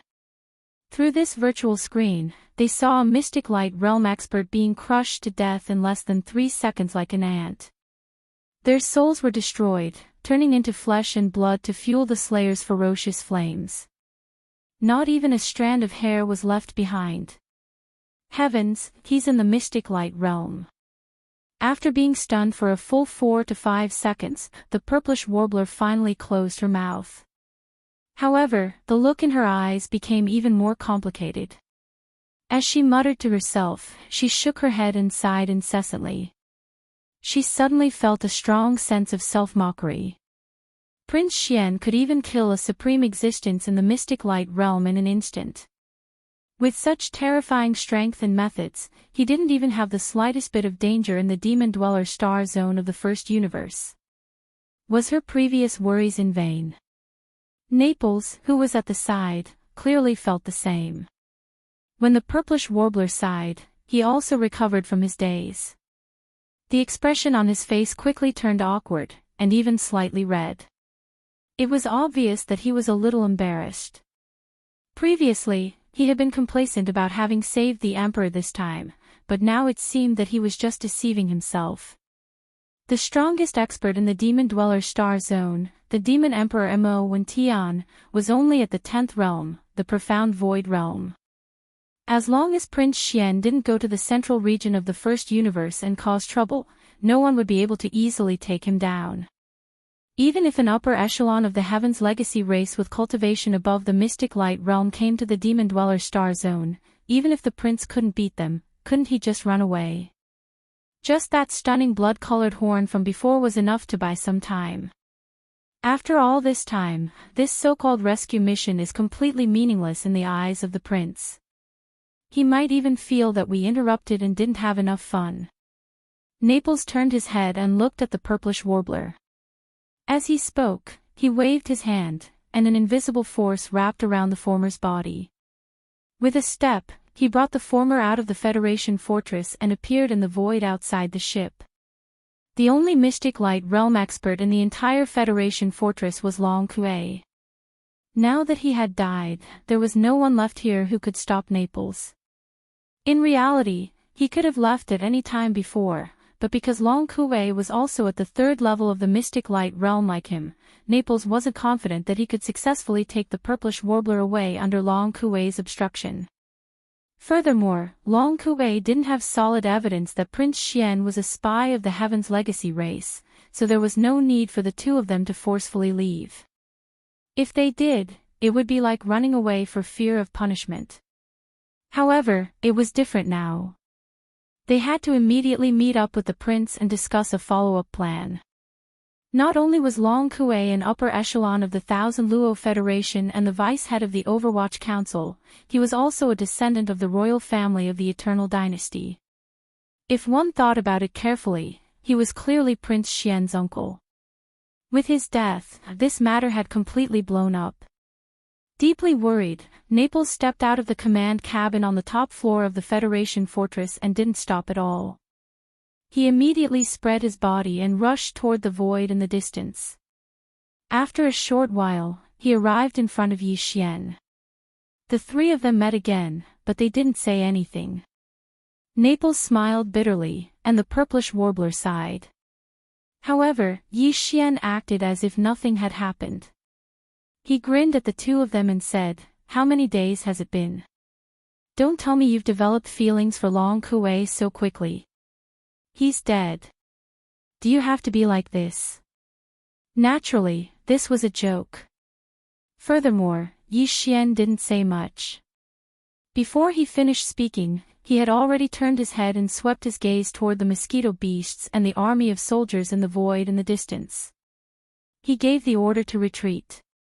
His goal was only to rescue Naples and the purplish warbler. Although it was more or less to kill Long Kue along the way and draw out some future hidden dangers ahead of time, he had resolved everything in one go.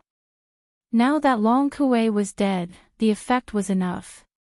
Naturally, there was no need to continue making a ruckus. It was fine if Long Kue died, but the Federation fortress in front of them could not be touched. Otherwise, even if he could resolve it afterward, it would probably leave behind the impression that he had killed indiscriminately. It was very unwise. In short, what needed to be done was done. Let's retreat first and talk later. Boom. Boom. Boom. Chapter 3091. Translator, Audiobook Studio Editor, Audiobook Studio Sunland Fleet. Although the headquarters of the Wan Luo Federation was located on the Immortal Planet, in reality, the Federation's status was above that of the Immortal Dynasty. The entire Wan Luo Federation was a colossal entity formed by the countless other races in the first and second universes. Even without mentioning the second universe, just in the first universe, it nominally ruled over the human race's technology and cultivation camps. The purpose of the Wan Luo Federation's existence was to fight against the Tianji race. During times of war with the Tianji race, the Federation had the right to transfer military power from all the races in the alliance. However, during times of no war, whether it was the human race's technology and cultivation camps or the countless other races in the second universe, they all minded their own business. The Federation would not interfere too much. However, even during times of no war, the Wan Luo Federation still controlled a powerful fleet. The Wan Luo Federation was just a federation. It did not have its own territory. Even the Federation headquarters in a certain area on the Immortal Planet was only borrowed. The authority to own it did not belong to the Wan Luo Federation. Of course, it could also be said that the entire first and second universes could be considered its territory. It was just a matter of opinion. An organization or power, regardless of whether it had territory or not, had to ensure the existence of an independent military force. Otherwise, the organization would not be able to continue existing and would not be able to effectively display the purpose of its existence. The Federation fleet in the hands of the Wan Luo Federation was formed at the beginning of the Federation's establishment based on the ratio of strength between all the races in the two universes. The size of the entire Federation fleet was not bad, and its combat power was strong. Although all the battleships in the fleet, including the service personnel on the battleships, came from the countless races and powers in the two universes, the command authority belonged to the Wan Luo Federation. Only the Federation headquarters could mobilize them. No other race, even the Immortal Dynasty headquarters, could interfere. The Federation headquarters had 8 academies. The Overwatch Council was one of them, and it was one of the more powerful academies. After all, it was a supervisory department, and its authority was there. The Sunlan fleet was a branch of the entire Federation fleet. It was under the control of the Overwatch Council and was equivalent to an independent internal inspection force. The reason it was called the Blue Fleet was because in this powerful fleet that only followed the orders of the Federation's Overwatch Council, all of the battleships, including the uniforms of the soldiers in the fleet, were blue and black. It was an extremely deep blue. Furthermore, since they were from the internal inspection force, they would either not make a move, or once they did, they would definitely be ruthless, giving off a cold and merciless feeling. This was where the name Sunlan came from. Turning his head, he saw a huge battleship in the distance. Without exception, the hull of the battleship was a deep blue. This was enough to explain their origins. It was one of the small action teams of the Sunlan fleet in the hands of the Overwatch Council. Since they belonged to the Overwatch Council of the Federation, their sudden arrival was clearly because they had received the instructions of the head inspector, the great imperial uncle, Long Huai. Neither the Federation headquarters nor the Everlasting Dynasty had the right to interfere in this matter. In other words, all of this was still an independent action of the Overwatch Council. It did not represent the attitude of the Wan Luo Federation, much less the position of the Everlasting Dynasty. As long as this premise existed, the situation was still within the scope of control. At least, this was what Yi Xian believed. Thus, even at this moment, he was still as calm and steady as ever. There was no sign of panic. 2 strongholds in the sky. 8 small strongholds of the cosmic level with a diameter of 50,000 meters. TSK, TSK, TSK. That old devil Long Huai is really generous. If we add in the one in front of the wormhole, won't I have to fight 1 against 3 and also add in 8 small strongholds with the nature of harassment? Looking at the Sunlan fleet in front of him that had just completed a space jump and was now approaching in formation with a rumble, the corners of Yi Xian's lips slowly curled into a mocking smile. He continued with a cold laugh, such an iron-blooded and ruthless suppression. How much does that great imperial uncle of mine want me to be finished before he can do this? Unfortunately, I'm afraid that this time his old eyes are blurred and he's about to kick an iron plate. I'm not a soft persimmon that anyone can squeeze. At the very least, these few strongholds in the sky are far from enough. Yi Xian was only muttering these words to himself. There was no emotion in them at all. However, when they reached the ears of Naples and the purplish warbler beside him, it was no different from a series of claps of thunder exploding. It immediately made them open their mouths wide. They turned their heads to look at Yi Xian with faces full of shock. They were earnestly persuading him with words of advice. Prince, you're not thinking of staying behind to fight head-on with them, are you? My goodness, let's not talk about whether we can win or not. Just the consequences of doing this will definitely pierce through the sky. That's right, we can't continue like this. Right now, only Long Kuei is dead, so we can still salvage the situation. But if we start a war with the Sunlan fleet, it will be tantamount to completely breaking off relations with the Federation. Although the third universe is big, there will be no place for you to go. Impulse is the devil, you'll regret it after you do it. Your Highness, restrain yourself. You must restrain yourself. Let's hurry up and leave. If we don't leave now, it will be too late if they open fire first. We have to guard against them using this kind of dirty trick. Who knows, maybe that Sir Supervisor is planning this kind of scheme. No matter what, he will first forcibly accuse them of framing us. Yes or no, although we're not afraid, the key is that we can't be tricked, right? That would be too unfair. The purplish warbler's bold speculation made Naples deeply agree with it. He immediately nodded like a chicken pecking rice, as if he was worried that Yi Xian would not fall for it. His words were actually roundabout, and he even prepared a way out for Yi Xian. But the latter had no intention of backing down at all, not even a little bit. That's right, it really doesn't feel good to be tricked by others. We can't suffer this kind of loss, it's too sullen. So. The expression on his face remained the same as before. Yi Xian smiled as he turned around and glanced at Naples and Xianyuan Ziying respectively. The words that came out of his mouth instantly caused the hearts of the two of them, which had already reached their throats, to instantly calm down by more than half. Unfortunately, the style of the second half of the sentence changed in an instant. Yi Xian spoke while panting heavily, which shocked the two on the spot again. It was as if they had just been struck by lightning, and they were in a bad mood. That's why we can't let them open fire first. If we want to fight, we have to make the first move. We can't let them get the upper hand. After he finished speaking, Yi Xian's figure flashed and disappeared from the spot. He stepped into the lightning stronghold. This was clearly the rhythm of giving orders. Chapter 3092.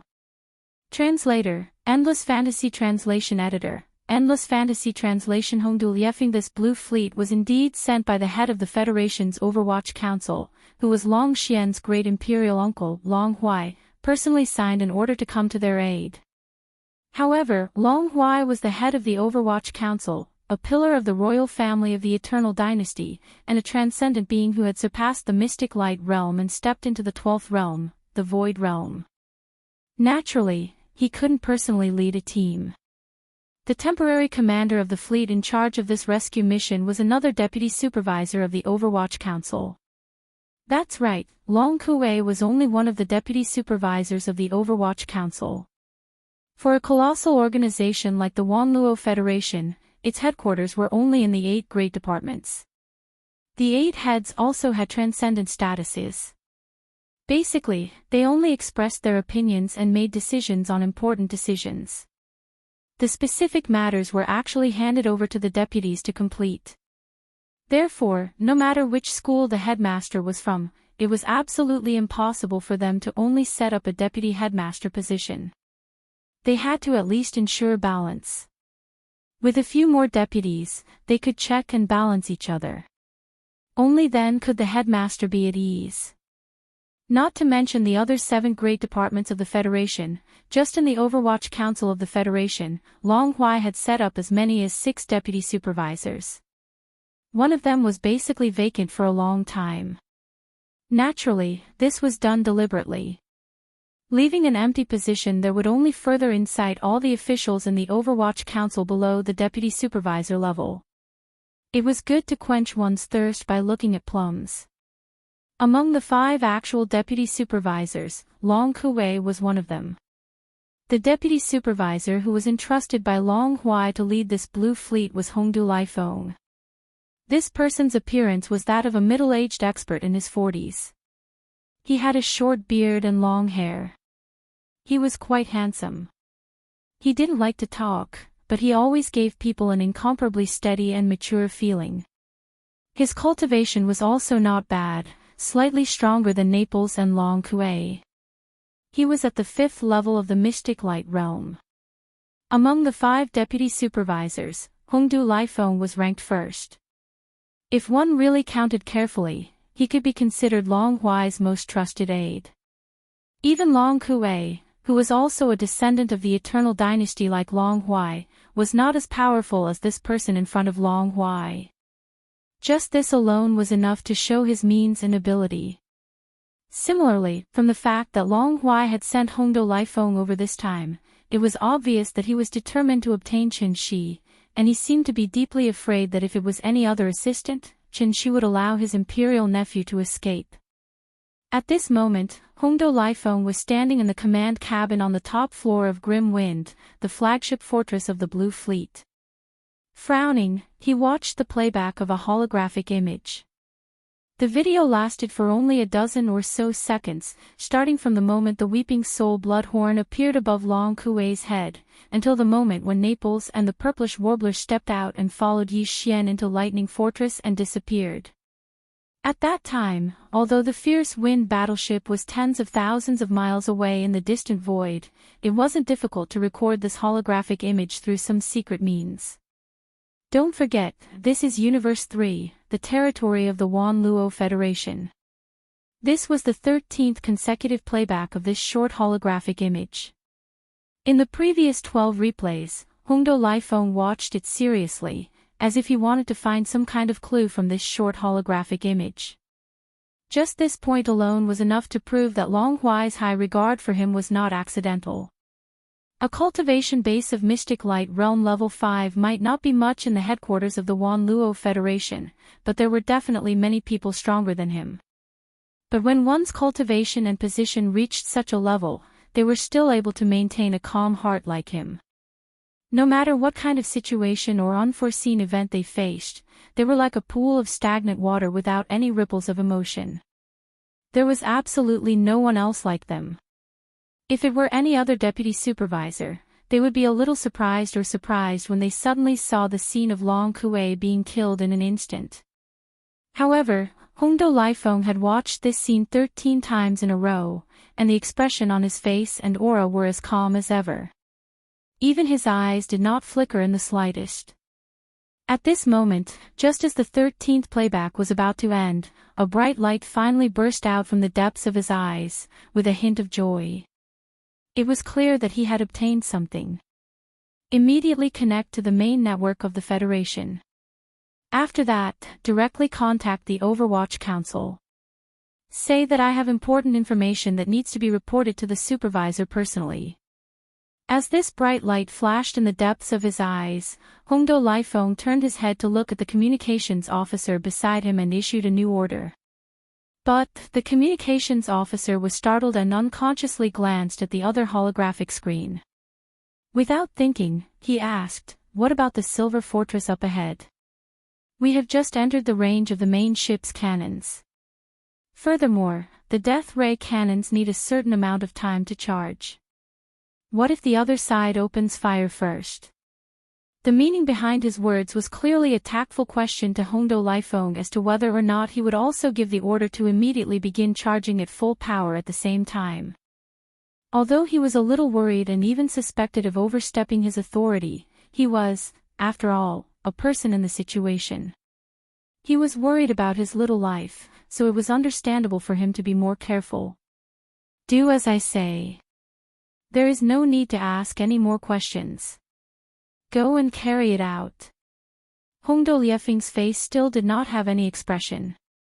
He only turned his head again and swept a glance at the communications officer, but he quickly moved it away. His gaze was still the same, and his tone was still calm. "Also, this is the last time you will carry out an order personally given by me. After you complete it, leave the command cabin on the top floor. In the future, don't appear in front of me again. This way, you should be able to live a few more years." The communications officer's body froze, and he shuddered. The existence in front of him, in such a calm tone, said words that were undoubtedly murderous. Although this was not the first time he felt this kind of strange feeling, this was the only time it was related to him. The feeling of fear was naturally far different from the past. Under the chill all over his body, the communications officer did not wait for the trembling to finish. He had already turned around in a panic and left in a hurry as if he was running for his life. Soon, the Federation's main network channel was successfully connected, and the Star Network signal was connected to Hongdou Liefeng's personal communication terminal. Almost in the next moment, Hongdo Lifeng waved his hand and cast a simple isolation barrier. All the images and sounds in the barrier, including even the aura, completely disappeared and could not be detected. 27 seconds later, when the isolation barrier was removed and his figure reappeared, the mysterious star network communication had clearly ended. Hongdo Lifeng's face still did not show the slightest change in emotion. He immediately gave a second order. Immediately send a communication request to the fortress in front of us. Remember, it's a request. Don't forget, the other party is Prince Xian, who is at the peak of his power. This time, there was a very faint hint of mockery in Hongdo Lifeng's tone. The communications officer, who had just taken over from the previous communications officer, was dumbfounded. Chapter 3093. Translator, Endless Fantasy Translation Editor, Endless Fantasy Translation. The smell of conspiracy. Yi Xian had no idea what was going on in the command cabin on the top floor of the Grim Wind Fortress, nor did he have any interest in it. At this moment, he had just finished dealing with Naples and the Purplish Warbler's incessant persuasion and was about to give the order to open fire immediately, giving the other side a death ray energy beam as an appetizer. Meanwhile, the communication request from the Grim Wind Fortress was received by the Star supercomputer in the control center of Lightning Fortress at this moment. As mentioned before, Lightning Fortress was a product of the Heaven's Legacy race. Under normal circumstances, the entire fortress only needed one Heaven's Legacy race clansman who had developed self-awareness to oversee it. This would also ensure that all functions of the fortress would operate normally and efficiently. Therefore, the command cabin on the top floor of Lightning Fortress did not have the existence of a communications officer at all. At most, there were some highly intelligent robots. The entire fortress was basically always in an automatic mode. In this mode, Yi Xian, who had already refined the supercomputer that was the main control center of the fortress, could send out any order with just a thought, even if he was outside the fortress. But similarly, when the main control center of Lightning Fortress received any signal from the galactic web, no matter where it came from, and no matter whether Yi Xian was willing to receive it or not, as long as he did not specifically notify Yi Xian in advance, the supercomputer would immediately relay the received signal to Yi Xian. In addition, the supercomputer of Lightning Fortress had also automatically completed the automatic reading of the request along with the signal. At this moment, it had also been transmitted and appeared in Yi Xian's mind without missing a word. It was impossible to reject it even if he wanted to. Damn! I actually forgot about that. I almost let the other side take advantage of the loophole. The signal and postscript directly appeared in this prince's mind without even asking. Fortunately, they didn't open their mouths and curse. Otherwise, this prince would have been caught off guard and suffered such a calamity. Wouldn't I have died on the spot? Yi Xian rolled his eyes. While muttering, he also sent a new order to the fortress supercomputer. Then, he suddenly changed the topic and looked at Naples. Do you know Hongdo Lifeng? This guy just sent a communication request over, and there were a few postscripts in the signal. His tone was extremely respectful. Not only did he lower himself and take the initiative to reveal his identity, but he also addressed me as Your Highness. He even said the purpose of his visit. He was only representing the supervisor of the Federation headquarters to ask this prince to cooperate with the investigation. He definitely did not mean to offend. In the end, he even sincerely asked this prince to be understanding. Hongdo Lifeng. Naples was stunned when he heard this. He sucked in a cold breath, and his expression immediately became more serious. If it was someone else, it would be fine. But if it was him, there's no way he would lower himself and be so respectful. I'm afraid there's a conspiracy behind this. This person is the head of the 5 deputies of the Federation's Overwatch Council.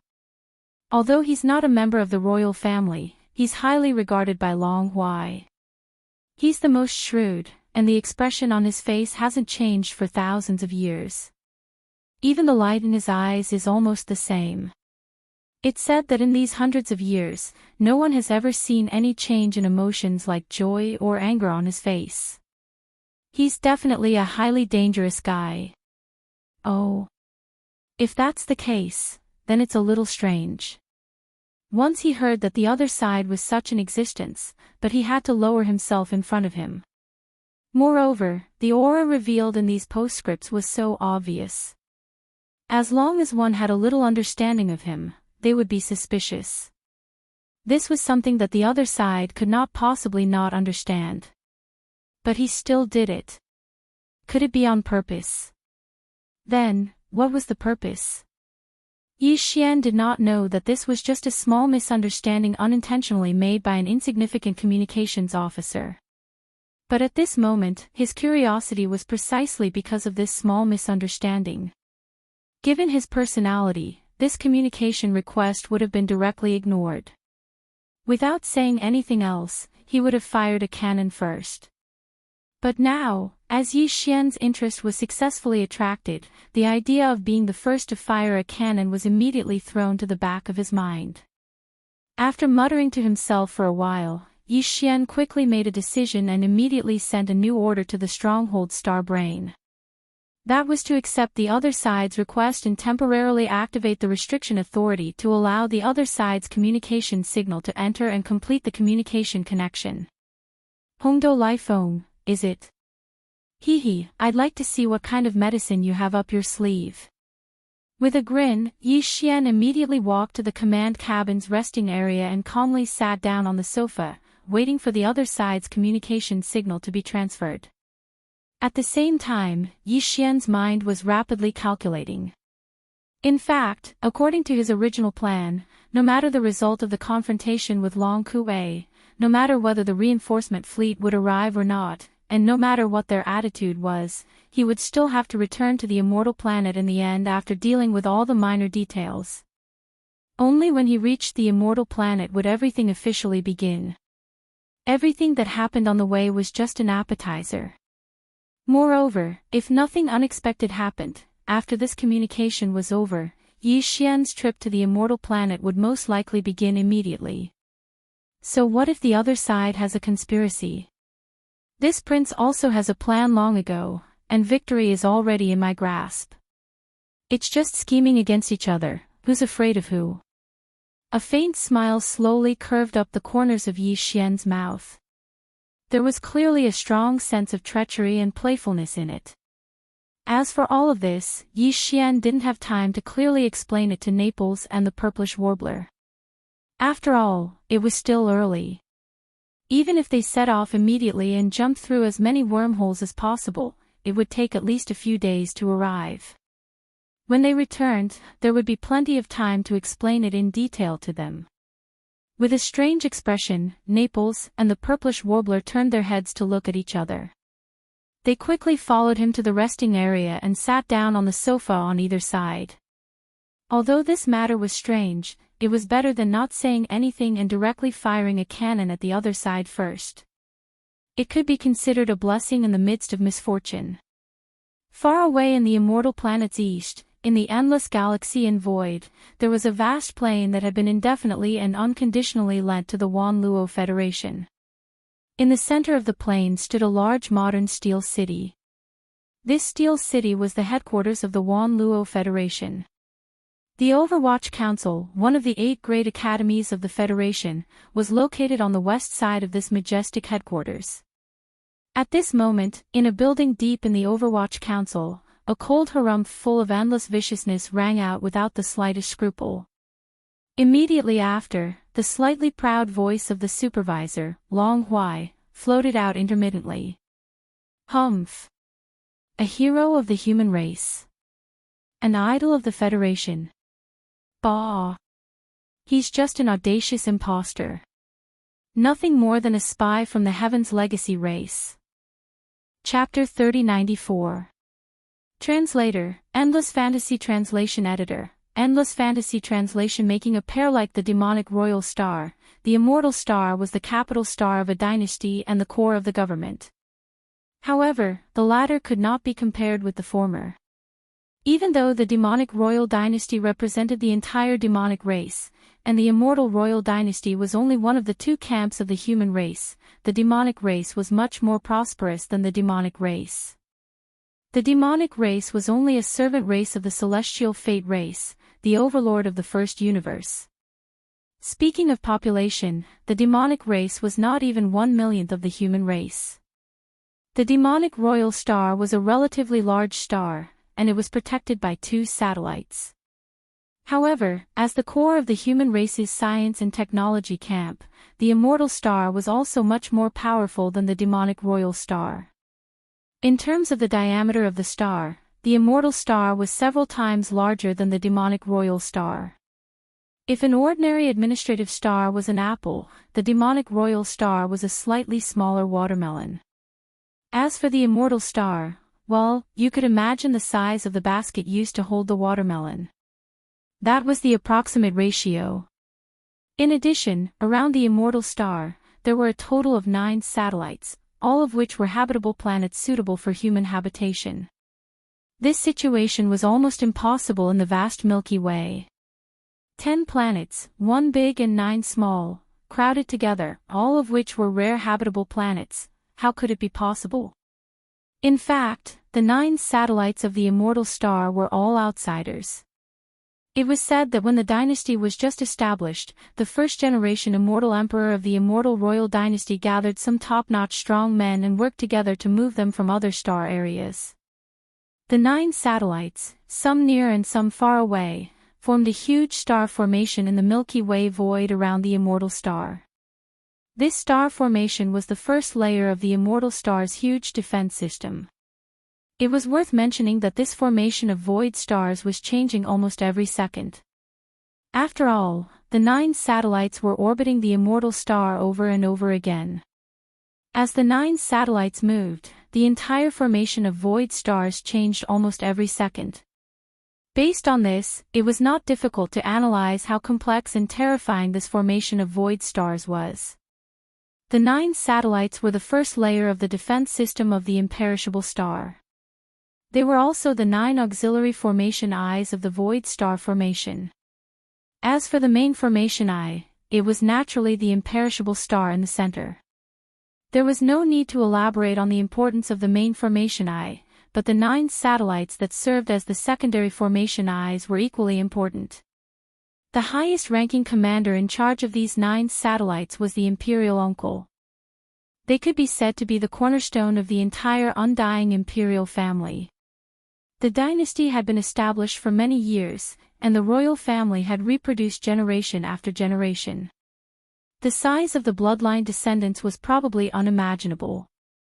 Not to mention the large number of collateral family members, just the number of direct descendants that represented the royal family was extremely terrifying. There were many direct descendants of the immortal emperor in each generation. For example, Long Xian was known as the 18th prince of the immortal emperor. In fact, there were many younger brothers behind him. The current immortal emperor's generation was the same.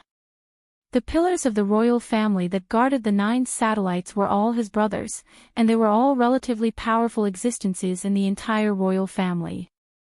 For example, the second uncle Long Tianba, who went with Naples to the demon sector in the first universe, was the commander of one of the satellites. Not to mention the elders of the royal family who rarely showed themselves. The 9 imperial uncles who oversaw the 9 satellites, as well as the great imperial uncle Long Huai, who represented the immortal dynasty station in the Federation headquarters and was then the head of the Federation's Overwatch Council, were the most authoritative existences in the entire royal family. Although the current immortal emperor had many princes, only 5 of them had obtained his approval and had the qualifications to fight for the throne. The great imperial prince Long Xiang. The second imperial prince Long Shao. The 6th imperial prince Long Yuan. The 9th imperial prince Long Qian. The 13th imperial prince Long Shu.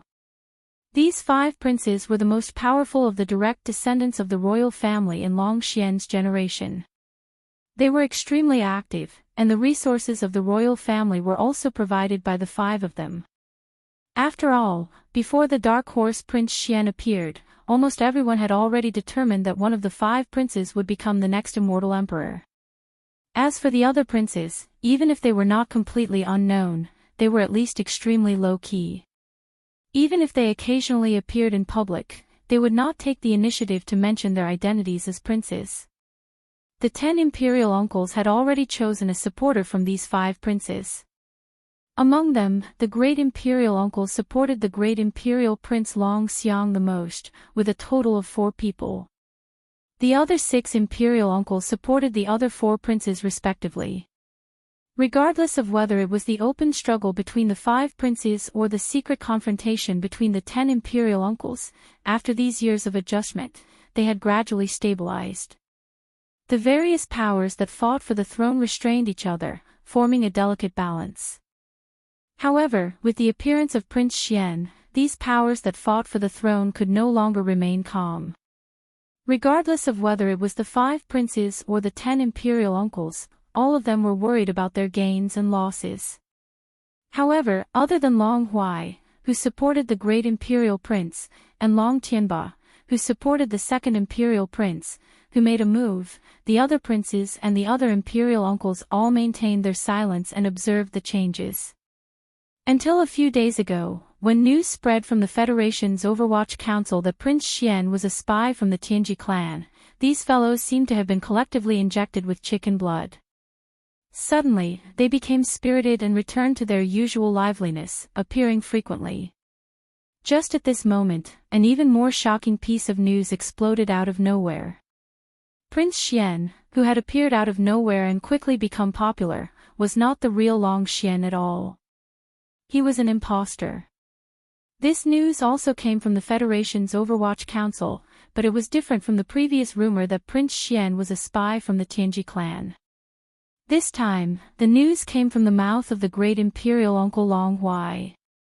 Furthermore, it was reported to all the members of the royal family through official channels within the royal family. Although it had not been announced to the public, the entire royal family was thoroughly stirred up in an instant. This was especially so for the 5 princes. Each of them was jumping up and down in excitement. Their excitement was not something that could be achieved by a few shots of chicken blood. This was especially so when they found out that the imposter Prince Xian had fallen into their trap and had been tricked by the great imperial uncle Long Huai's people and was heading to the immortal planet to receive the news.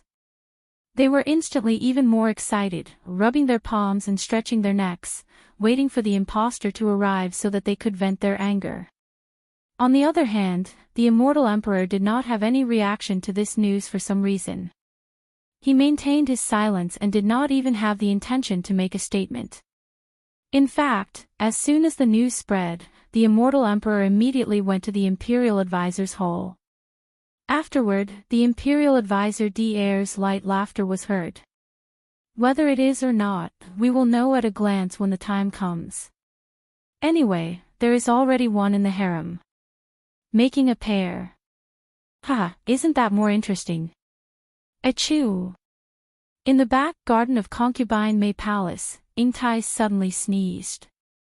Her beautiful brows furrowed slightly, and she suddenly had a bad feeling. Chapter 3095.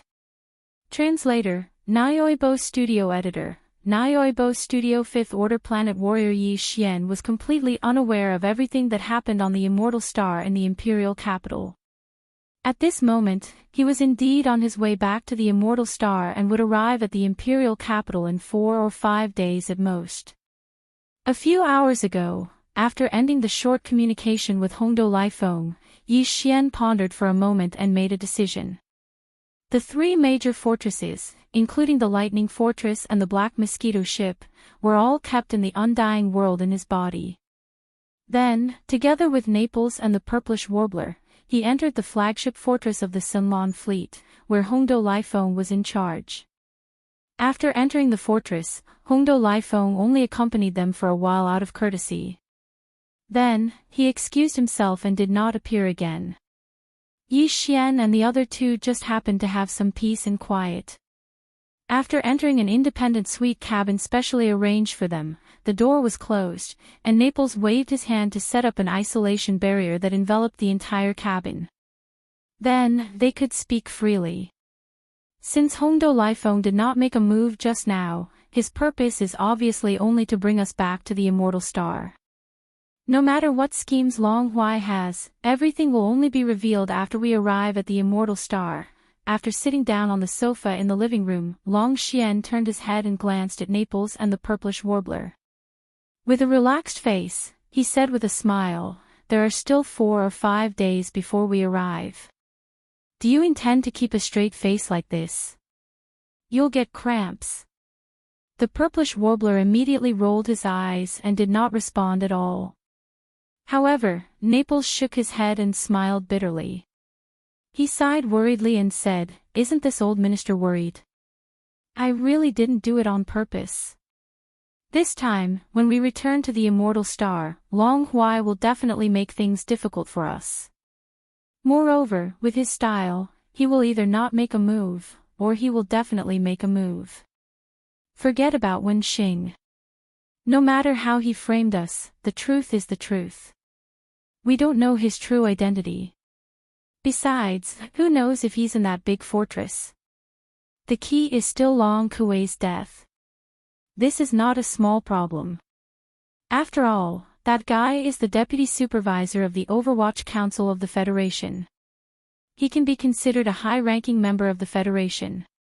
Long Huai will definitely not let go of this matter and make a big fuss about it. However, this is a matter of the Wanluo Federation. Even the Imperial Court cannot interfere. This makes him even more unbridled. After saying that, Naples once again shook his head with a bitter smile and let out a long sigh. Whether it's Wen Xing or Long Huai's death, it's not a big deal. Don't worry, I have my own plans. The more Long Huai tossed and turned, the harder he fell in the end. In short, you don't have to worry about anything. Just wait and watch the show. In the next few days, this prince will be cultivating in seclusion. If there's nothing important, don't call me." After saying that, Yi Xian got up and walked to the inner cabin of the suite at the side of the living room. He shook his head and sighed. "Sigh, I'm really worried about his old body. What if he falls and breaks it?" In the living room, Naples and the purplish warbler both opened their mouths wide at the same time. They looked at Yi Xian's back as he left, their faces full of shock. After returning to the cabin and closing the cabin door, Yi Xian immediately issued an order to the devouring system to connect to the internal network of this flagship fortress, invade the core of the star brain, and start a search for information. As for the information to be searched, it was naturally everything related to Long Huai, including the recent communication between Hongdo and Lifeng on the immortal star. The reason he did this was not because Yi Xian lacked confidence. What he had just said to Naples and the purplish warbler was all true. This trip to the immortal star this time, he had a card up his sleeve and was not afraid at all. However, Long Huai was not an ordinary existence after all. Yi Xian did not dare to underestimate the enemy. If he could find out what the enemy's scheme was in advance, at least he would know himself and his enemy. Unfortunately, this idea was obviously not going to work. The system's reply came out very quickly. However, it was not the search information Yi Xian wanted, but a confirmation request. This starry sky fortress that belonged to the Federation's Overwatch Council did not seem to be easy to deal with. As the control center of the fortress, the core of the star brain was set up with a special defense layer. Although Yi Xian's personal starry sky communication system could be hacked, he could not come and go without leaving traces. He would definitely leave some traces. If it was any other starry sky, it would not be a big deal even if he left traces of invasion. However, this was not the case in the immortal starry sky fortress because there was an immortal-level superbrain here. The central star brain of Yi Xian's personal starry sky communication system was also immortal level. Previously, it was just a fragment, but now, because it had absorbed a large amount of energy from the cognition crystal, it had entered the growth stage. Even so, it still could not be compared to the mature immortal-level superbrain on the immortal star. If the latter were to be seen as a lion, then the immortal superbrain in Yi Xian's hands that had just entered the growth stage was at most a wild rabbit. Starry Sky superbrains could also devour each other. A matured immortal superbrain was simply the best supplement for the other party. Even if it devoured countless ordinary superbrains, it could not compare. Therefore, no matter what traces Yi Xian's immortal superbrain left behind, it could be detected by the lion on the immortal star. When that time came, the lion would definitely use all its strength to hunt the rabbit. With the abilities of the matured immortal superbrain, it could follow the clues to find the melon, and the result would be obvious. In addition, the energy of the multi-pupil consciousness crystal was also very tempting to the immortal-level Starry Sky superbrain. If the other party knew that Yi Xian's Starry Sky superbrain was an immortal star brain in its growth stage, even he would be implicated and schemed against. This was because the immortal superbrain in Yi Xian's hands left behind traces of the cognition crystal's energy. After all, the energy it had absorbed recently was all from the multi-pupil cognition crystal. There were many kinds of energy that the superbrain consumed on a daily basis. Planetary core sources and gene cultivation fluids could be used, but those were only consumable energies. It was like the daily diet of humans. No matter how much one ate, it would not have any effect on the evolution of life form. However, the cognition crystal's energy contained in the multi-pupil cognition crystal was different. It could greatly increase the superbrain's growth and evolution speed, but this kind of thing was very rare even in the Demon Devil Star region, let alone the third universe of the human race. If the other party really found out, it would be quite troublesome. All of this was the result of the devouring system's analysis. After understanding the pros and cons, Yi Xian could only sigh and choose to give up. This matter was quickly thrown to the back of his mind. Immediately after, Yi Xian took out some planetary core sources from his undying world and gave them to the devouring system to absorb. Then, he sat cross-legged on the bed in the cabin and closed his eyes to enter a closed state of cultivation. After an unknown amount of time, Yi Xian finished absorbing and refining all the energy. When he opened his eyes after finishing his cultivation, a familiar system notification sounded in his mind. Ding! Congratulations, host, your realm has increased. Current realm, 5th Order Planet Warrior. Chapter 3096. Translator, Henyi Translations Editor, Henyi Translations Imperial Capital. Moments later, when Yi Xian, Naples, and the purplish warbler walked out of the inner cabin and arrived at the command cabin resting area on the top floor of the flagship fortress, Hongdo Lifeng, whom they hadn't seen for a few days, was already waiting there. Seeing Yi Xian arrive, Hongdo Lifeng nodded slightly.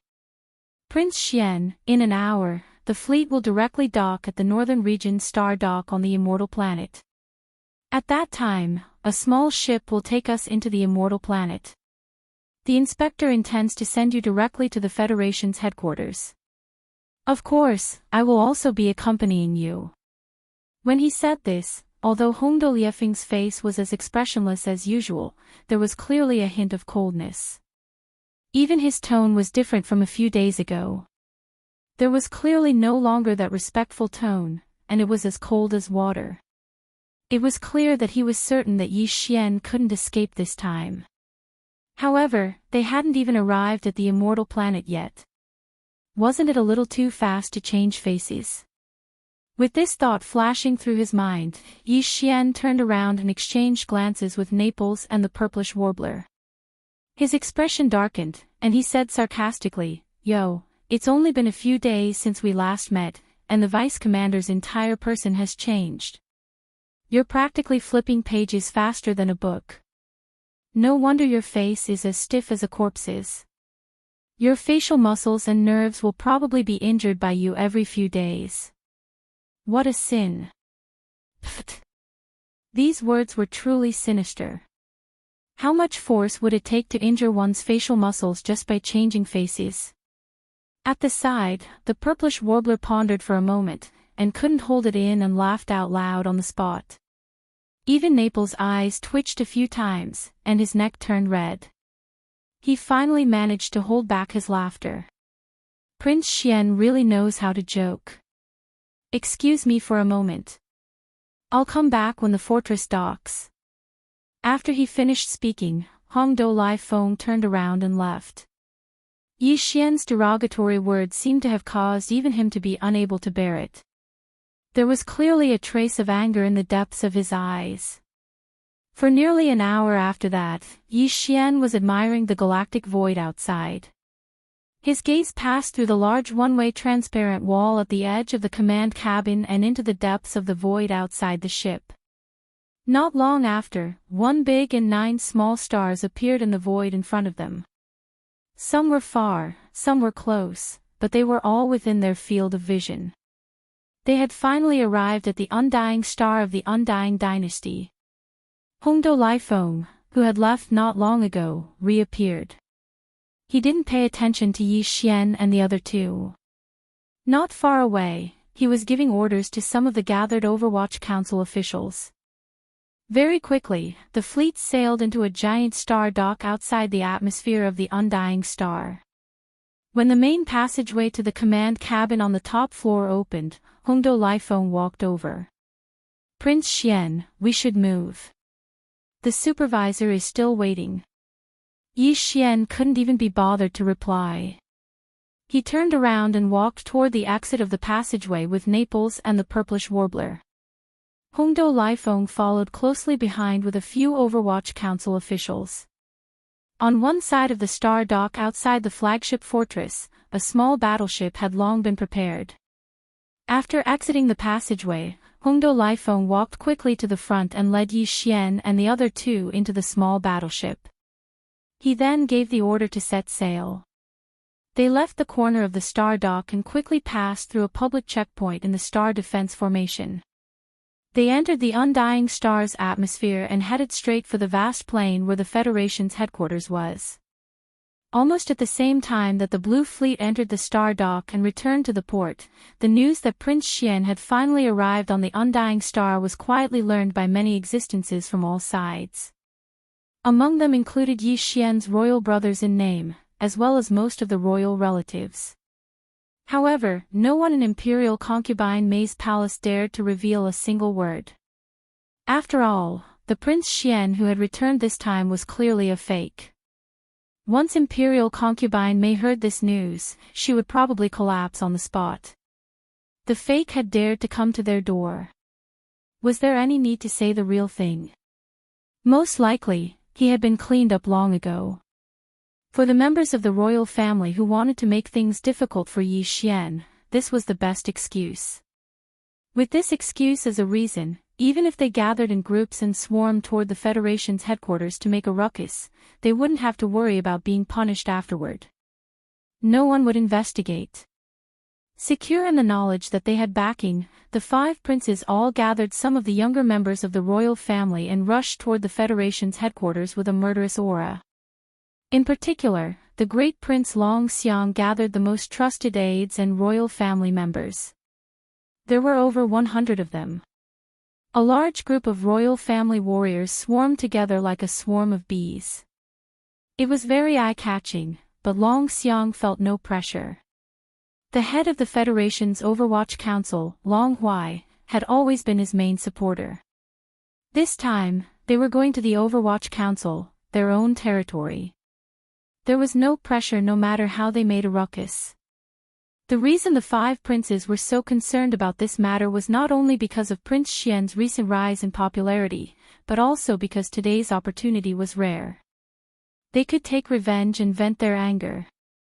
The more important reason was, to put it bluntly, the battle for the royal power. Although Prince Xian was useless and had died in the Outer Realms during the trial, his death still had some value.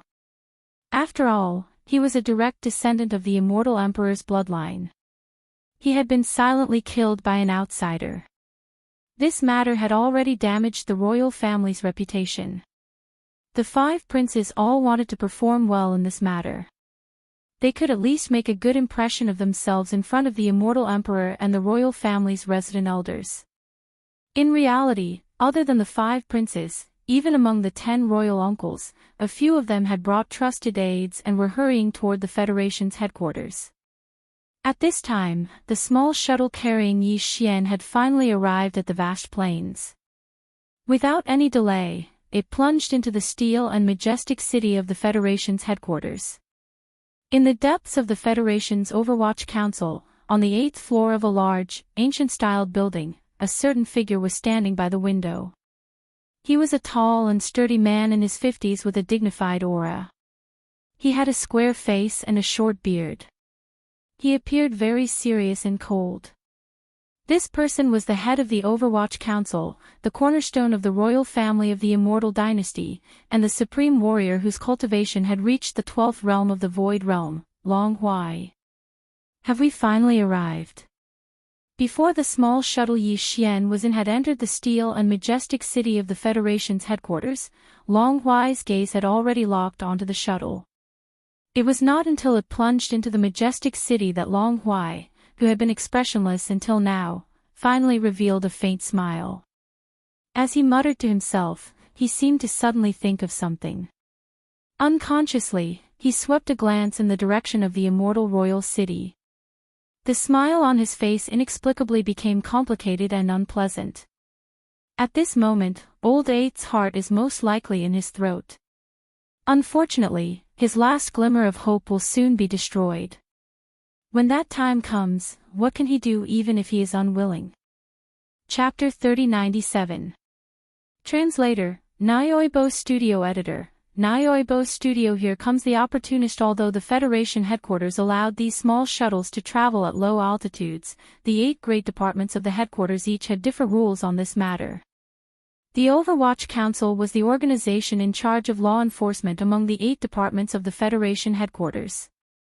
Just from the perspective of maintaining a certain dignified image, it was impossible for the chaotic scene of large numbers of shuttles flying about in the internal areas of its departments.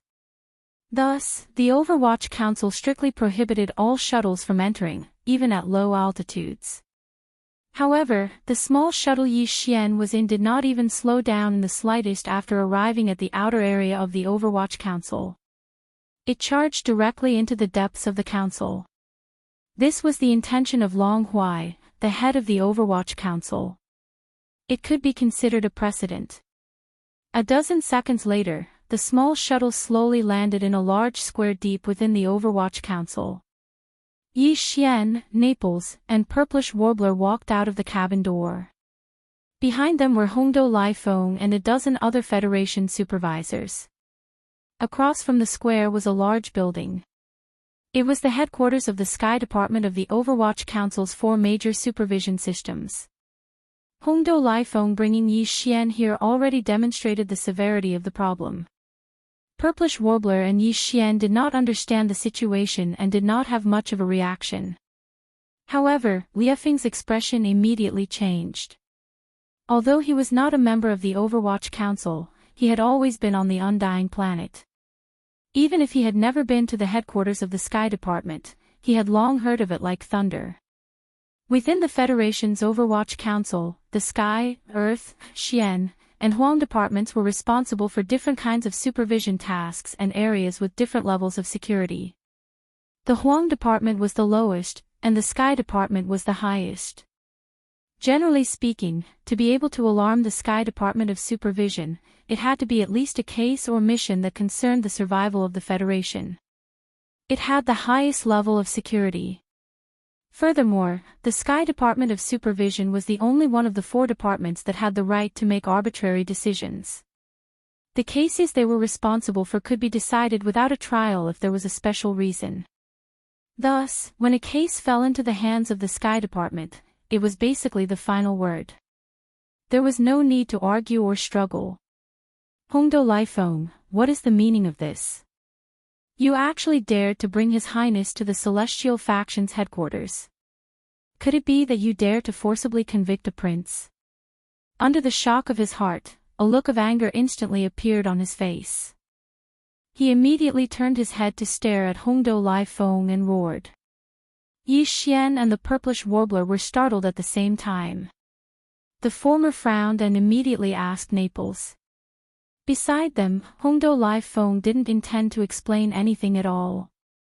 He was still expressionless as he turned to look at the Heaven Department headquarters building in front of the square. Very soon, the infuriated Naples explained the uniqueness of the Heavenly Series in just a few sentences. Yi Xian was suddenly enlightened and his anger rose. And here I thought that the Tianji clan spy this time was some kind of three-headed, six-armed character. To think that he would be so arrogant as to disguise himself as a prince and sneak into the imperial court. Now that I've seen him, he's just a so-so. As these words full of ridicule and contempt sounded, a group of dozens of figures walked over from the main hall of the Heavenly Series headquarters at the edge of the square. The one in the lead was the dean here, the chief inspector of the Federation, Long Huai. When Yi Xian and the others turned to look, Long Huai's figure was already standing on the stairs of the headquarters building in front of them. His gaze swept past Yi Xian and quickly looked at Naples and the purplish warbler. A bright light flashed in his eyes as he sternly reprimanded, "The matter between the two of you will be investigated carefully later. Now, leave quickly. If you don't make a decision within 3 seconds, take both of you." Tianji clan spy. Impersonating a prince. Naples and the purplish warbler were startled at the same time. Their expressions changed slightly as they subconsciously glanced at Yi Xian. Forget about being a Tianji clan spy, they were already aware of this accusation, but what was with the accusation of impersonating a prince? They were already on the immortal planet. There were only a few people in the entire imperial city who could prove Prince Xian's identity. Putting consort Mei aside, just looking at the other members of the imperial family, one could easily find a handful of them with one's eyes closed. Could Long Huai have lost his mind? How dare he frame such a childish and stupid accusation? This didn't make sense. Could it be? As these thoughts flashed through their minds, Naples and the purplish warbler's expressions finally changed again. Their heartstrings instantly tightened to the extreme. The last bold guess that appeared in their minds almost scared them out of their wits. 3 seconds have passed. I hope you don't regret it. Yi Xian took in all the changes in their expressions, causing him to sigh in his heart. However, Naples and the purplish warbler ultimately chose to stay where they were and didn't waver from leaving. This made him feel a little warm in his heart. When it came to this matter, he didn't intend to hide it. Similarly, he couldn't help it. Everything was caused by a coincidence. It could only be said that this was the will of the heavens. Since you're so stubborn, then take both of you down. It'll save us the trouble of investigating you later. As soon as Yi Xian finished speaking, Long Huai's voice rang out from the stairs of the Sky Association's headquarters. Halfway through his words, his gaze swept towards Yi Xian again as he sneered and continued, "You're still so calm in the face of death. Your mentality isn't weak, but unfortunately, it won't change anything. I know you have some tricks up your sleeve. You can even instantly kill Long Kuei, who's at the 4th level of the Mystic Light Realm. Although you relied on an external object, it's enough to be proud. However, this is the Overwatch Council of the Federation's headquarters. I'd like to see how powerful that external object of yours can be. Take him down." Long Huai roared out the last sentence. Before he finished speaking, among the dozens of experts of the Overwatch Council standing behind him, 3 figures had already rushed out at the first possible moment, heading straight for Yi Xian, Naples, and the purplish warbler. The auras of their cultivations were vast and boundless, and when they leaked out, it caused a dull rumbling sound to ring out in the air. They were all terrifying cultivations of the 6th level of the Mystic Light Realm. The expressions of Naples and the purplish warbler changed again. Facing a 6th level Mystic Light Realm expert, they had no ability to resist at all. Needless to say, the purplish warbler, even Naples, was only at the 4th level of the Mystic Light Realm. Wait a moment. Right at this moment, an unexpected shout suddenly sounded out. Over 100 figures appeared in midair in the distance, and they were rushing over swiftly.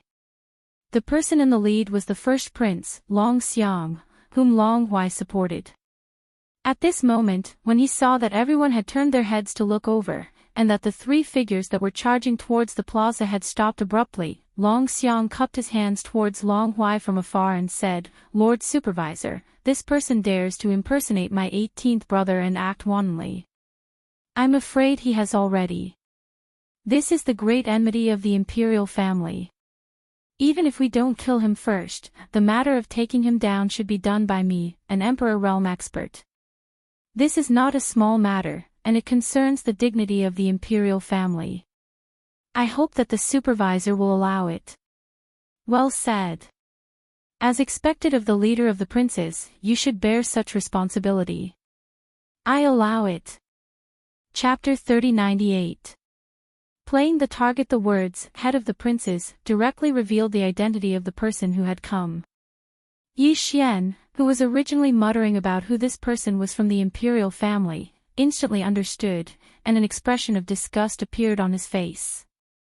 Among the 10 imperial uncles, first imperial uncle Long Huai had always supported first prince Long Xiang. These 2 people were practically on the same side, but now they were acting as if they didn't. Especially Long Huai. It was one thing for him to be accurate, but he actually instantly got into the act and cooperated with Long Xiang on the spot without any trace of connection. He spouted nonsense like how he was worthy of being the head of the imperial family. This was originally not a big deal, but the key was that aside from himself and the purplish warbler, who didn't know what the 2 of them were doing, to be able to act so wholeheartedly in this kind of situation, there was really no one with such thick skin. No, it wasn't just thick skin. He was clearly shameless, especially the first prince, Long Xiang, who was rushing over. He could even rush over to take advantage of this kind of situation, and even mobilized hundreds of people. There was probably nothing that he wouldn't do. Thank you for your help, Academy Master. Just as Yi Xian was looking down on him and didn't hide the strange expression of disgust on his face, Long Xian had already led the hundreds of imperial family members behind him to the other side of the square. Everyone's gazes immediately turned towards Yi Xian. Bold thief, the crime of falsely using the identity of the imperial family is enough for you to die 100 times. If you let this prince investigate and prove that you plotted to kill my 18th brother, this prince will definitely make you beg for death. At the head of the group, first Prince Long Xiang stood with his hands behind his back, puffing out his chest and looking very righteous. As he spoke to this point, his tone turned sharp, and he raised his hand to point at Yi Xian and the others as he roared, "Quickly capture them." Among the hundreds of figures behind him, 3 royal experts in their 40s and 50s walked out. Their auras were all at the Mystic Light Realm, but only one of them was at the rank 6 Mystic Light Realm. The other 2 were at the rank 5 Mystic Light Realm. Seeing this, Yi Xian grinned in amusement. As if returning the favor, he raised his hand and struck the first Prince Long Xiang from afar. He purposely raised his voice and mocked loudly, acting like a calf. After all this fuss, it turns out that you still want others to take action. I guess the 3 of them are just collateral relatives of the imperial family, right? You're the head of the direct bloodline, yet you only care about putting on an act when it comes to saving the face of the imperial family. You're all talk and no action. You're taking advantage of her when she's putting in the effort. You're amazing, my brother. Long Xiang was so angry that his neck was thick. Just as he was about to flare up, 4 other figures appeared in different directions around the square. Prince Ming and a few of the 10 imperial uncles appeared one after another. While they were still quite a distance away, the voices of the imperial uncles could already be heard from afar. Humph! What a smooth talker. When we get back, this old man will definitely cut open your gallbladder and pull it out to see how big your head is. Why waste your breath on him? Just take him down quickly. Hee hee, why don't we brothers take action? To be able to be personally taken down by the direct bloodline imperial uncles, this brat has taken advantage of us. As these words rang out one after another, nearly 10 groups of people arrived one after another. They landed in different directions around the plaza and instantly surrounded Yi Xian and the other two in the center of the plaza. They all glared at Yi Xian and the other two with angry gazes. Seeing this, the first Prince Long Xiang and the first Imperial Uncle Long Huai's faces darkened at the same time. There was even an undisguised cold snort coming out from their noses. They seemed extremely dissatisfied. With the help of the Imperial uncles who supported the other princes, the first prince's idea of taking advantage of the situation to gain some impression points was completely out of the question. In the blink of an eye, the 5 great princes and nearly half of the imperial uncles in power had all arrived. There were even 300 to 400 other members of the imperial family. However, no matter which one it was, they were all glaring at Yi Xian. Naples' heart trembled, and he finally panicked a little. He nervously turned his head to look at Yi Xian again. This guy was obviously frightened. Not only was his voice trembling, he even stuttered a little. "What's going on?" "Your Highness. Your Highness, this, why are they all saying this? None of them can recognize you. This shouldn't be. Why don't we just revert to our original appearance? Don't make this a big misunderstanding." On the other hand, although Purplish Warbler's brows were tightly knitted, she only glanced at Yi Xian thoughtfully in the face of this obviously problematic situation. She did not say a single word. If one can prove one's identity with just a face, with so many people here, including your Ziying, who doesn't know the art of changing one's appearance, wouldn't anyone be able to say that they are Prince Xian just by changing their face? Yi Xian immediately rolled his eyes. As he spoke, he suddenly thought of something. He raised his hand and pointed at the stairs of the Sky Association's headquarters in front of the plaza. "That's right, except for that guy. He definitely can't change his face. He's already spoiled it by himself." Pfft. Hong Do Lai Feng's body swayed. A mouthful of old blood was stuck in his throat, unable to come up or down. His neck had turned blue from holding it in. His expression finally changed as he gritted his teeth. His face was full of anger. Even at this time, Yi Xian did not forget to stab him in the back. No wonder he was so angry. Also, don't you think it's a bit too coincidental that this group of people arrived in the blink of an eye? Not one of the 5 princes was missing, and more than half of the 10 great imperial uncles were here in person. Without waiting for Hong Do Lai Feng to spit out blood, Yi Xian had already retracted his gaze and changed the topic. They even revealed such a magnificent lineup. In their eyes, does it make a difference whether Prince Xian is real or not? Hearing this, Naples was stunned. He instantly understood the meaning behind Yi Xian's words. All the factions that were fighting for the imperial power had temporarily joined forces, and the first imperial uncle, Long Huai, was the one leading the attack. Taking advantage of the fact that Prince Xian hadn't entered the palace yet, although this was a bit daring, it was not completely impossible. After all, the identities of the participants were not to be underestimated. With existences of this level joining forces, it was not a big deal to make the sky of the undying star turn dark for a short while. Impudent. Full of nonsense. Take action immediately and quickly take him down. This brat's mouth is too powerful. Every word he says is heart-wrenching. He can even bring the dead back to life. The expressions of the group of princes and imperial uncles, including Long Huai, changed. They immediately roared furiously. Yi Xian's words shocked them. After all, there were many Federation supervisors watching coldly from the sidelines. Some of them had not even seen Prince Xian's face before. After hearing such words, who could guarantee that they would not overthink? What if someone secretly spread this news after this impostor was executed? Wouldn't all the members of the imperial family present today die an unjust death? Yellow mud fell into one's pants. Even if it wasn't sh*t, it was sh*t. Chapter 3099. Translator, Endless Fantasy Translation Editor, Endless Fantasy Translation Atavism, are you trying to silence us? Are you all angry now that you've been stabbed in the back? With a glint in his eyes, Yi Xian added another stab. The imperial uncles, who had just leaped into the air, trembled at the same time. They were so angry that they almost fell back to the ground. Some of the Federation inspectors, who were secretly watching from afar, had obvious changes in their expressions when they saw this scene. They clearly believed Yi Xian's words, or at least began to suspect him. However, this was clearly far from enough for Yi Xian.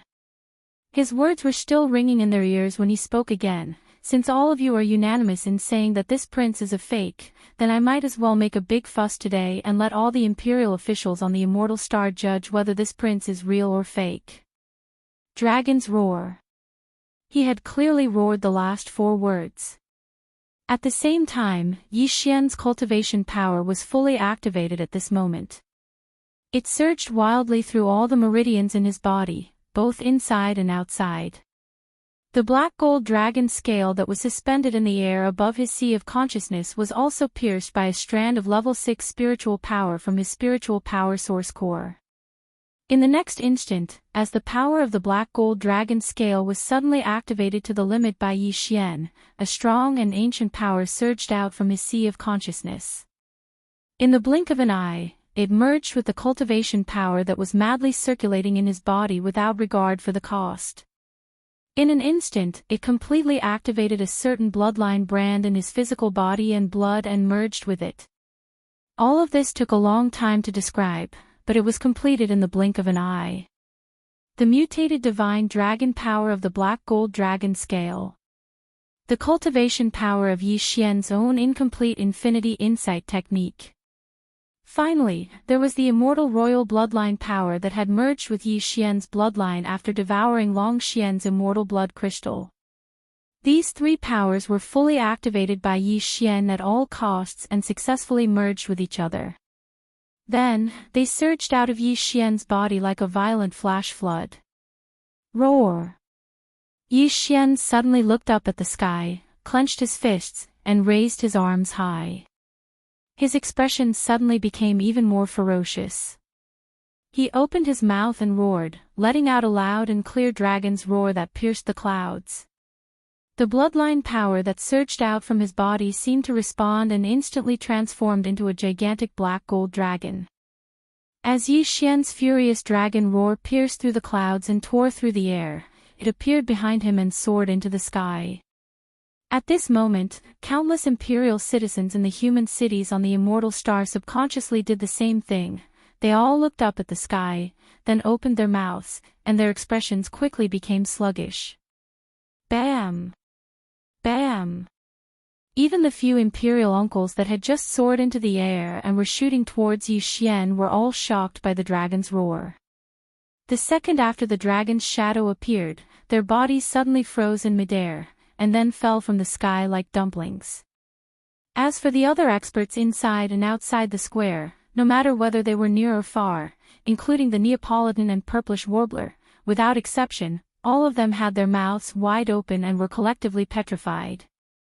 All of their faces were filled with shock, horror, or stupefaction. It was as if they had seen a ghost in broad daylight. In the Imperial City, in the Imperial Advisor's Hall. The Imperial Advisor, D-Air, and another middle-aged man who exuded a formless aura also exclaimed at this moment. Where did the dragon's roar come from? SSS. What a pure aura of the royal blood crystal. It can actually manifest a huge dragon shadow. Who is it? He has actually entered the bloodline reversion realm. Black gold dragon scales. This is clearly the rhythm of a mutation, but the bloodline is extremely pure, without any impurities. Could it be the mutation of the bloodline itself? Before the exclamations had died down, a slightly thin old figure quietly swept out from the Imperial Advisor's Hall. After stepping into the void, he shook his shoulders and disappeared without a trace. Sigh. At this moment, the middle-aged man who was suspected to be the current immortal emperor in the Imperial Advisors' Hall spoke again. Although there were no words, only a long sigh, there was clearly a strong sense of bitterness and helplessness. After a few breaths, as Yi Xian loosened his fists and lowered his arms above his head, the clear dragon's roar that had resounded through most of the immortal star from his mouth came to an abrupt end. The huge black gold dragon shadow that had rushed into the sky also quickly faded and disappeared in the blink of an eye. At this moment, all the petrified experts around the square finally came to their senses. Their bodies trembled slightly, and their eyes immediately converged on Yi Xian. After that, exclamations sounded one after another. Some were confused, some were shocked, but most of them revealed a deep sense of unwillingness and despair. How is this possible? He is actually real. Such a pure aura of the royal blood crystal is enough to prove his identity as a direct descendant of the royal family. It doesn't matter whether he is the 18th elder or not. If he is not the 18th elder, then he is the wild. Oh my God, even the dragon shadow has manifested. This is clearly the sign of the bloodline reversion realm. After thousands of years, the second bloodline reversion realm in the royal family has finally appeared after the old monster from the old pavilion. His name has shaken the 3 universes. He is close to the top 10 on the heaven list. In addition to the direct descendants bloodline reversion realm. The word freak is not enough to describe him. How can we play this game? Sigh. God is making fun of us. Along with these exclamations of surprise, the expressions of the few imperial uncles in power, including Long Huai, became even gloomier, whereas, the 5 princes including Long Xiang were even more unbearable. The expressions on their faces were either despair or ghastly pale, but the gazes that shot out from their eyes were filled with dense unwillingness and resentment. Lord Inspector, it has already come to this, shouldn't you say something? At least let me know who exactly I am. With his hands behind his back, Yi Xian grinned as he turned around to look at Grand Imperial Uncle Long Huai, who was on the steps of the Sky Association's headquarters, and at the same time, he ridiculed Long Huai at the same time. Even though I don't know how you did it, but if I say you are the 18th elder, then I'll say the same thing. Impossible. The corners of Long Huai's eyes trembled slightly as he stared at Yi Xian with an expressionless face. His tone was calm, but his gaze was sharp like a blade, and it was as if he wanted to see through Yi Xian completely.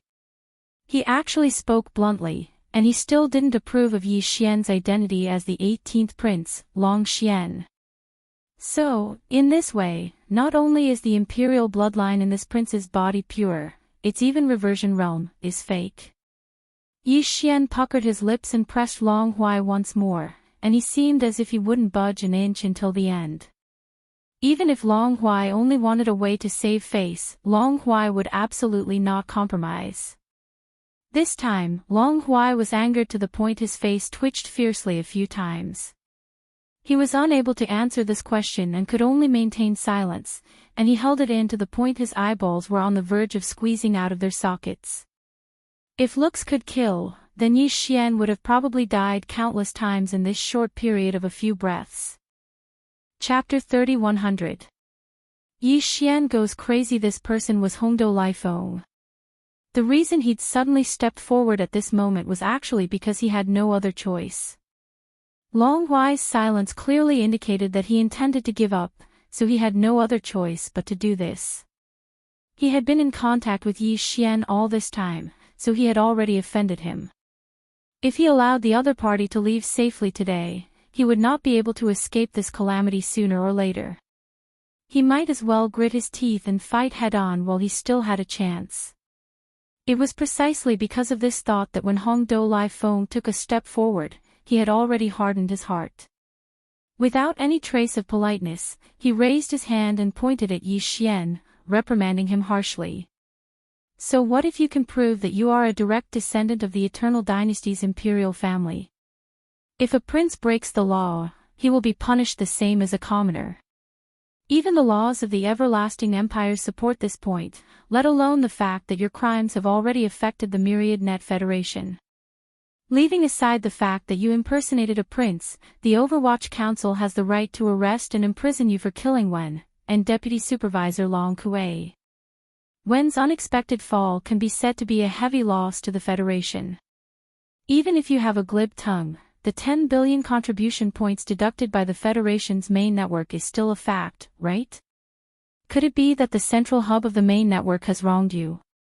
As for Deputy Supervisor Long Kuei, there's no need to talk about him. He was killed by you in front of everyone, and there's even a real-time video of it. The evidence is irrefutable. Even if you are a prince, do you dare to resist arrest? Could it be that he wasn't afraid of being exiled by the imperial family? Don't tell me that you think you can do whatever you want in the myriad Luo Federation. Hongdo Lifeng had been thinking about this string of words for a long time. Now that he roared them out, not only was his train of thought clear and impassioned, each word piercing the heart. While he questioned endlessly, even his grasp of the rhythm was rather subtle. With just a few simple words, he had unknowingly pushed Yi Xian to the opposite side of the Eternal Dynasty and the myriad Luo Federation. For a moment, Yi Xian was caught unprepared by his stern questioning. He opened his mouth, but no words came out. Every cloud has a silver lining. The eyes of Long Huai, the other imperial uncles, and the 5 princes lit up at the same time, and they were instantly excited. Since they couldn't kill him, it was good to lock him up. It was the same as thinking of other methods later. When he thought up to here, Long Huai's face immediately sank, and he sneered as he glared at Yi Xian while cold lights flickered within his eyes. Did all of you hear clearly? Since there is evidence, I have the right to arrest you. No matter how you defend yourself, that will be after you are arrested. Give me. Take my ass. I haven't even said anything yet. Are you in a hurry to reincarnate? Just as Long Huai raised his hand and gestured as if he was about to give the order to arrest Yi Xian again, the latter rudely retorted and interrupted him. He even rolled his eyes. That's right. I did kill Long Kuei with my own hands. I don't like him. What's wrong? As for that old bastard Wen Xing's death, although I am somewhat involved, that's all. Even if I have to bear some responsibility, the 10 billion points deducted from me are enough to offset it. Whether you believe it or not is your business. I have to make myself clear. Besides, even if I admit to this matter, what can I do? I don't like him, so I killed him. It's not a big deal. Why are you so agitated? Silence. A deathly silence. As Yi Xian finished speaking, all the experts around the square fell into a state of shock again. They stared at him with slightly open mouths, and collectively lost their voices. They had seen unreasonable people, but they had never heard of such unreasonable people. In the entire Immortal Dynasty, there was probably no one other than the person in front of them who dared to say such words in front of the Federation's Heavenly Overwatch Council headquarters. What was the point of playing with one's life at the slightest disagreement? He played with one's life at the slightest disagreement. Your Highness. Your Highness, we were just joking, right? After being stunned for a few moments, Naples, who was beside Yi Xian, was the first to come back to his senses. He could be considered quick-witted. He swallowed his saliva and stuttered to find an excuse for Yi Xian to smooth things over.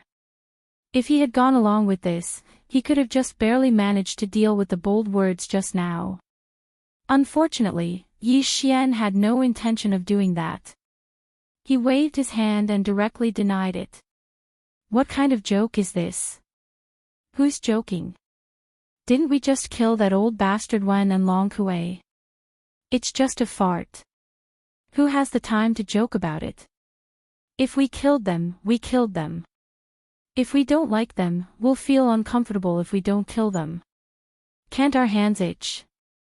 Naples was completely at his wit's end. He covered his face and let out a pained groan. He finally understood. After all this time, there was something wrong with the prince's head, and it was intermittent. It suddenly flared up. You're courting death, so don't blame me for this. At this time, Long Hui finally came back to his senses. The cold smile on his face surfaced again. His right hand, which was raised halfway, finally swung down fiercely. He sternly rebuked, "Those who are arrogant and obstinate will be punished severely. This is clearly stated in the Federation's laws. Take them down immediately and put them in prison." Wait! Before the dozens of Federation inspectors behind Long Hui could react, Yi Xian's shout suddenly rang out. "I'll say the same thing again. Whether it's old bastard one or Long Kui, this prince doesn't like them, so I'll kill them. But you, Sir Inspector, I'm afraid you don't have the qualifications to hold the prince accountable for this matter. Don't even mention the obstinate things. It doesn't exist at all because this prince is just stating a fact. It has nothing to do with arrogance or obstinacy." This time, even the purplish warbler couldn't help but raise his hand to cover his face. The others seemed to have seen the problem as well. How was this still arrogance? This was clearly abnormal. It most likely had something to do with the brain. As they thought of this, the expressions on everyone's faces immediately became a little strange. Even the look in their eyes changed. "Do you know what this is?" At the same time, Yi Xian's words changed. As he spoke, he raised his hand and waved. In the blink of an eye, a huge starry fortress with a diameter of 100,000 meters appeared. It was bright silver in color and floated above the Overwatch Council, completely covering the entire large square below. Without waiting for everyone to sort out their thoughts and follow his rhythm, Yi Xian stretched out his hand and pointed up, saying again, "A starry fortress. The Tianji clan's starry fortress. Do you know where it came from? It was given to me. This prince's future wife gave it to me. Don't doubt me, she can barely be considered a high-ranking member of the Tianji clan. She's at the middle stage of the mystic light realm.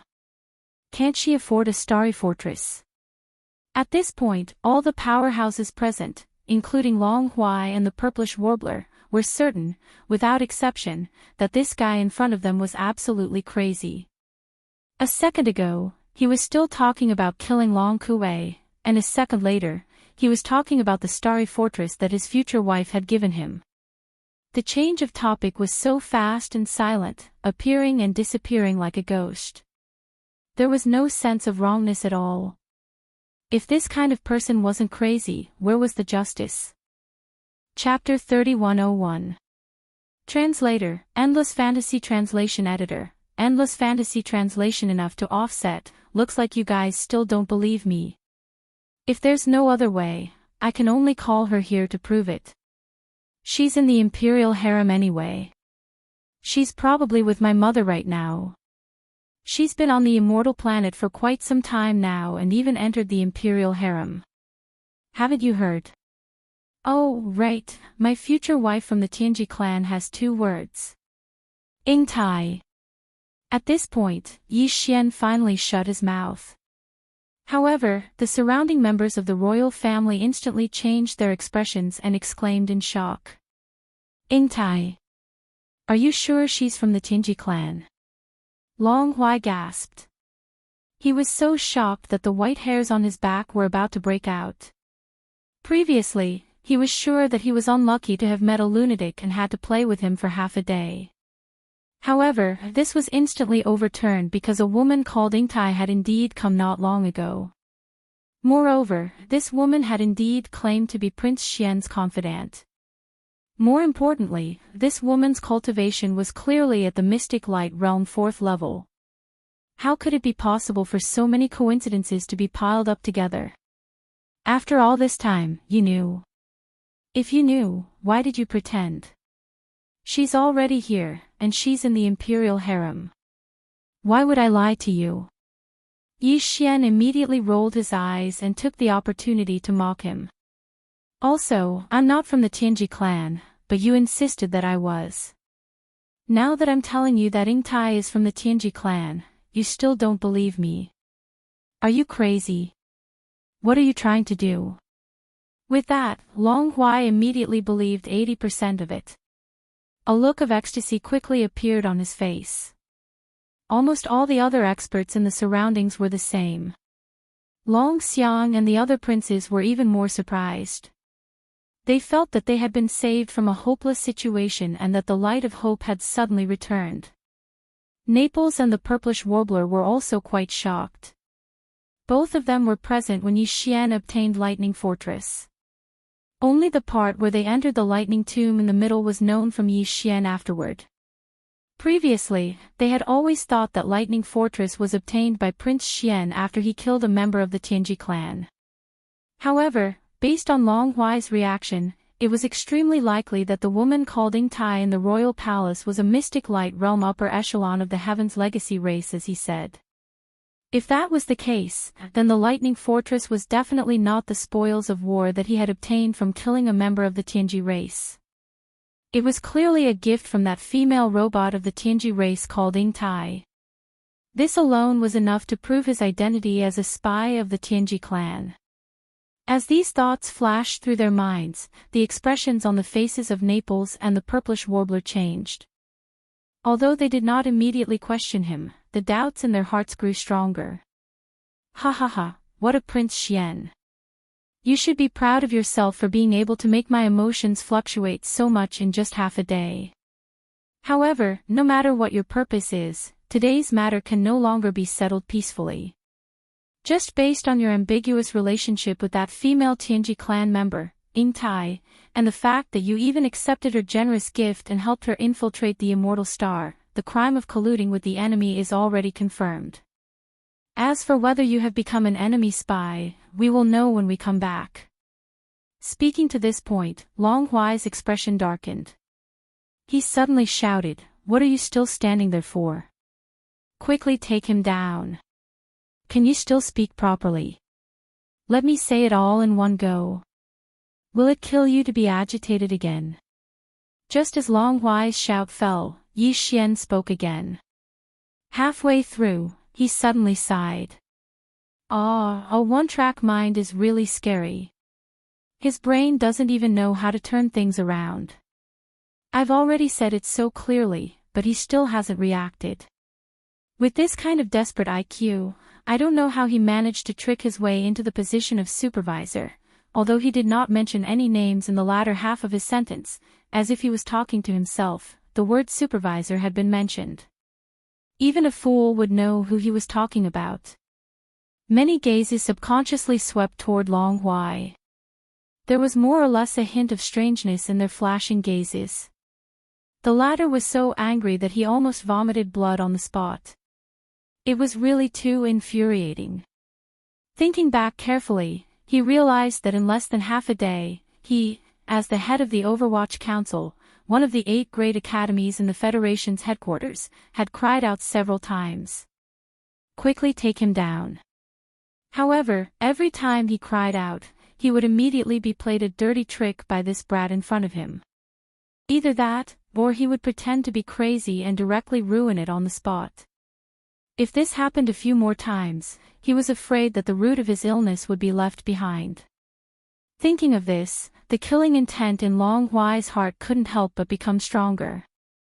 Just as he steeled his heart and did not hesitate to personally take action, he only wanted to immediately take Yi Xian down and end today's matter as soon as possible to prevent more problems from arising. Yi Xian suddenly shook his head and sighed.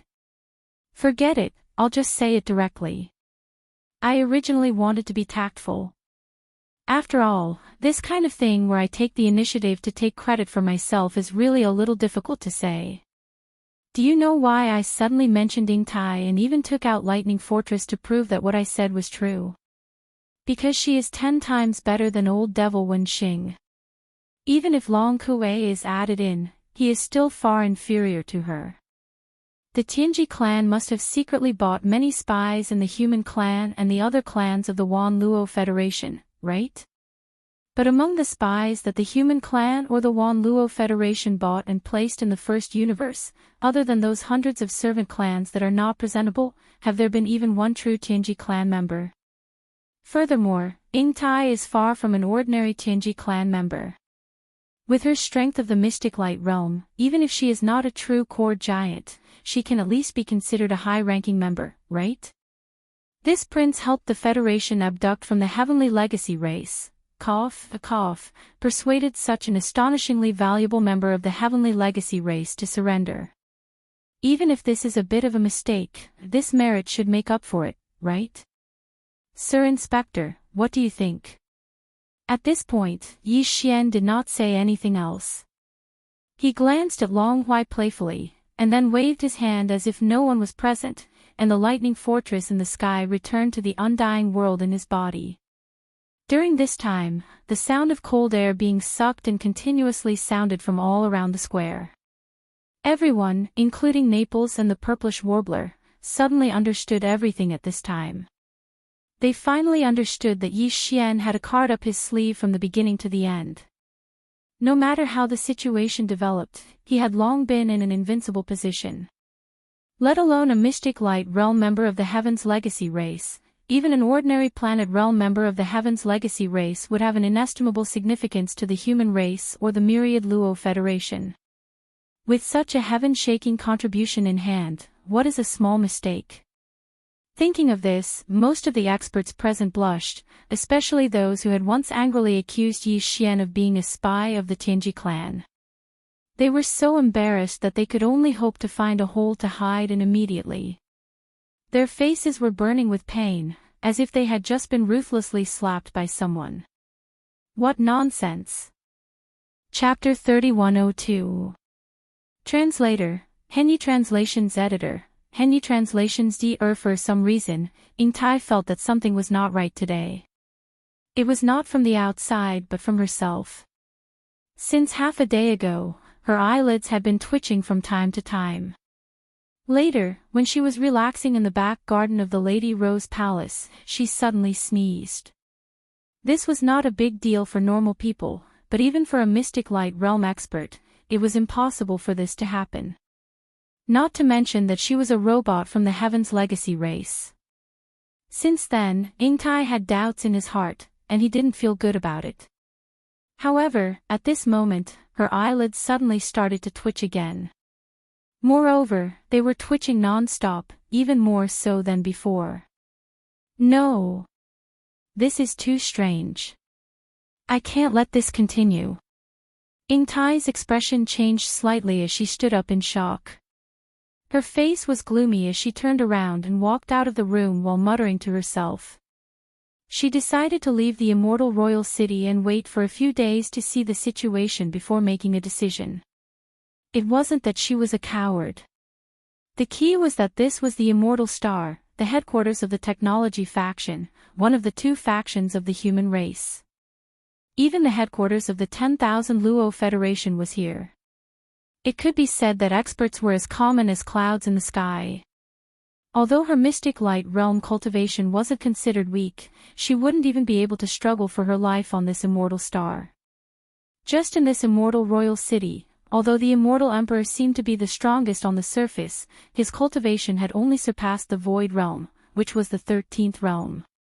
Compared to Ying Tai, who was at the 11th realm, the mystic light realm, he was only 2 realms stronger. However, how could the immortal royal family be so simple?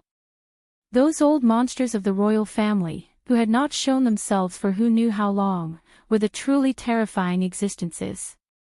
They were the foundation and support of the entire immortal royal family. Not to mention, even the immortal emperor, who had surpassed the void realm, was an existence that she could only look up to. If the immortal emperor could surpass her status, he could crush her with a flick of his finger. There was no need to even mention the imperial teacher of the immortal royal family called D'Air. Ying Tai had once seen his back in the imperial palace. This D'Air's cultivation seemed to be on the same level as the immortal emperor, which was the 13th realm. But Ying Tai always had an intuition that the truth was far from that. The name Air was simply too capable of evoking her endless imagination. No, it should be said that any member of the Heaven's Legacy race who heard this name would be like her, subconsciously forming some sort of association and guess. Although this association was just a baseless guess, Ingtai's intuition told her that this Air definitely had something to do with the clan leader of the Tianji clan, De. If that was really the case, with De's terrifying cultivation, no matter how weak Air, who was somewhat related to him, was, he should not only be at the 13th Great Plane, right? In short, ever since she came to the immortal planet and entered the royal palace, she suddenly realized how overconfident she had been. Here, the only thing she could do was keep a low profile with her mystic light realm cultivation. Unfortunately, Immortal Imperial City was not a place that just anyone could come and go as they pleased. In addition, she still had some hope in her heart that her identity as a member of the Heaven's Legacy race would not be easily discovered. As long as she was careful, she should not be in danger. In addition, Prince Xian had already returned to the Third Universe and had even reached the imperial capital of Tianming. Concubine Mei's order had been sent out. Although Prince Xian had not returned to the immortal planet yet, in any case, her sudden departure at this time would definitely arouse suspicion. But she had no time to care about all this now. Today's matter was too strange. If she stayed any longer, she was afraid that unforeseen events would happen at any time. Even if she was willing to take the risk, she had to leave. After making the decision, Ingtai sneaked out of Concubine Mei's palace immediately. After leaving the inner city, she smoothly arrived at the edge of the outer city. After a little more, she could be considered to have successfully left the imperial city. As for the even larger immortal imperial city outside the imperial city, Ingtai did not care at all. With a little joy, Ingtai moved forward again. After a while, she finally passed the last checkpoint and left the immortal imperial city. Unfortunately, just as she took a step forward, her figure crossing the edge of the outer city's defense array and officially stepping into the territory of the imperial capital, an incomparably powerful and mysterious force had already descended without any warning. It instantly locked onto the chi around Ingtai's body, causing her to be unable to move in the slightest. Air. The sudden change caused Ingtai's expression to change wildly. Her beautiful face turned pale as she cried out in alarm. With luck in her heart, she instantly realized that she had been targeted long ago. Otherwise, how could it be so coincidental that she had just left the imperial city and hadn't even taken a step before she was discovered in an instant? Wouldn't it be better to just stay in the imperial city? You forced me to take action, sigh. As soon as Ingtai's exclamation fell, Air's helpless voice sounded in her ears. Then, without waiting for her to recover, her vision suddenly turned black and she completely lost consciousness. However, her figure did not fall to the ground because of fainting. Instead, as if she had been teleported, she disappeared into thin air without any warning. Immortal Imperial City, the Imperial Preceptor's Palace in the outer city area. To be precise, this was actually the underground of the Imperial Preceptor's Palace. What appeared in front of them was a huge underground hole. The entire hall was incomparably vast. No matter which direction one looked at it, one could not see the end of it. In addition, although it was underground, when one looked up, the bluestone dome of this vast underground hall was at least 10,000 meters high.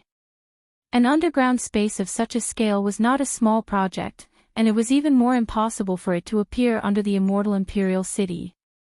Therefore, this underground hall should have been built using space folding technology. The hall was originally empty, but at this moment, because this place was too vast, there was no way to distinguish the direction of the hall.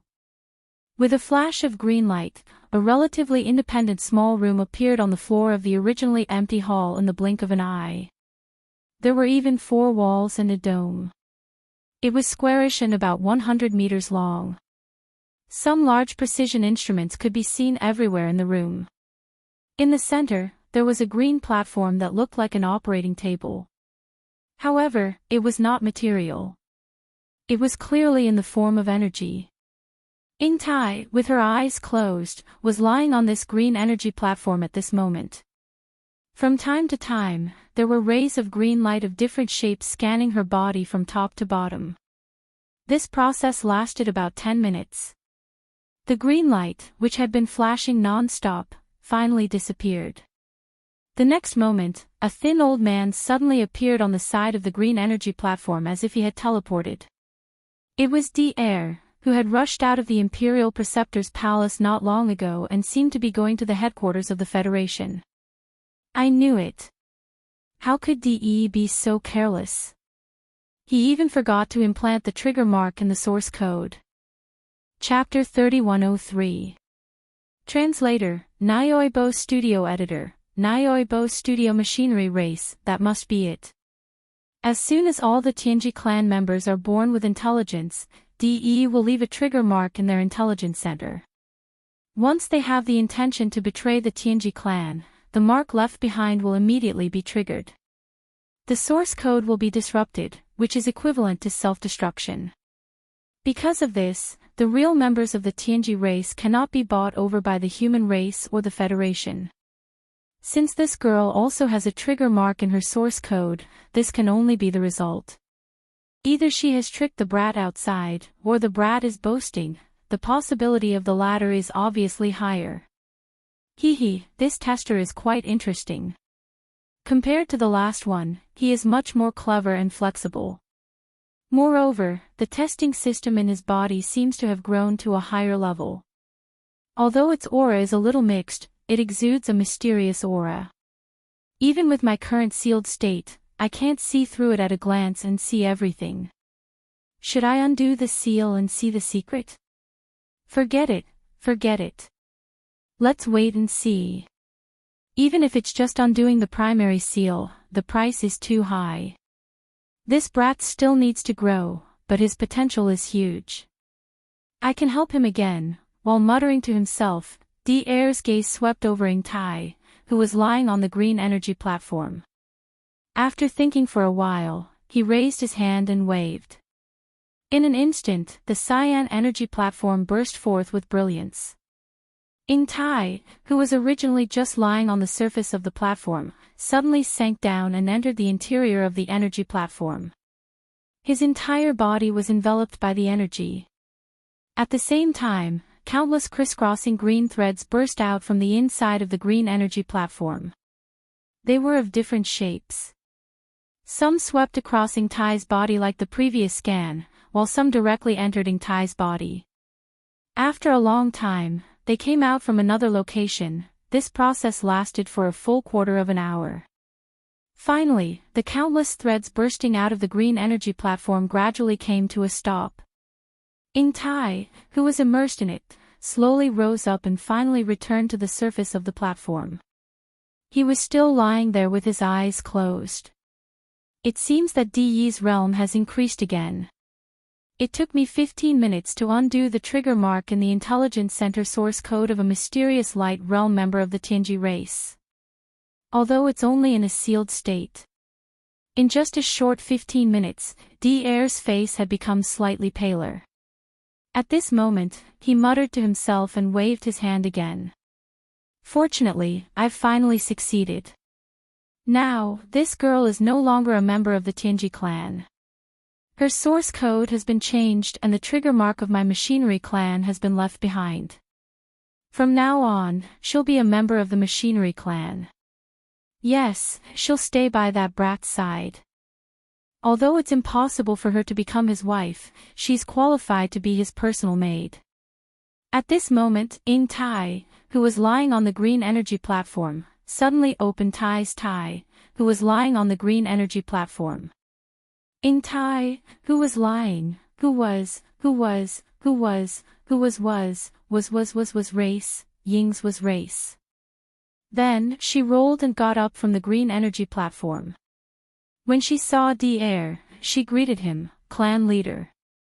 Then, she respectfully stood aside with her hands clasped behind her back. She lowered her head slightly and didn't say anything. She looked like she was waiting for orders. Both D-Air and D-E were robots created by the human race's technological pioneer, Xingbo. They were self-aware and had a new life.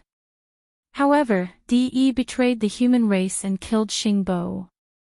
At that time, he induced a large number of intelligent robots to be born. Gradually, the Tianji race formed a certain scale.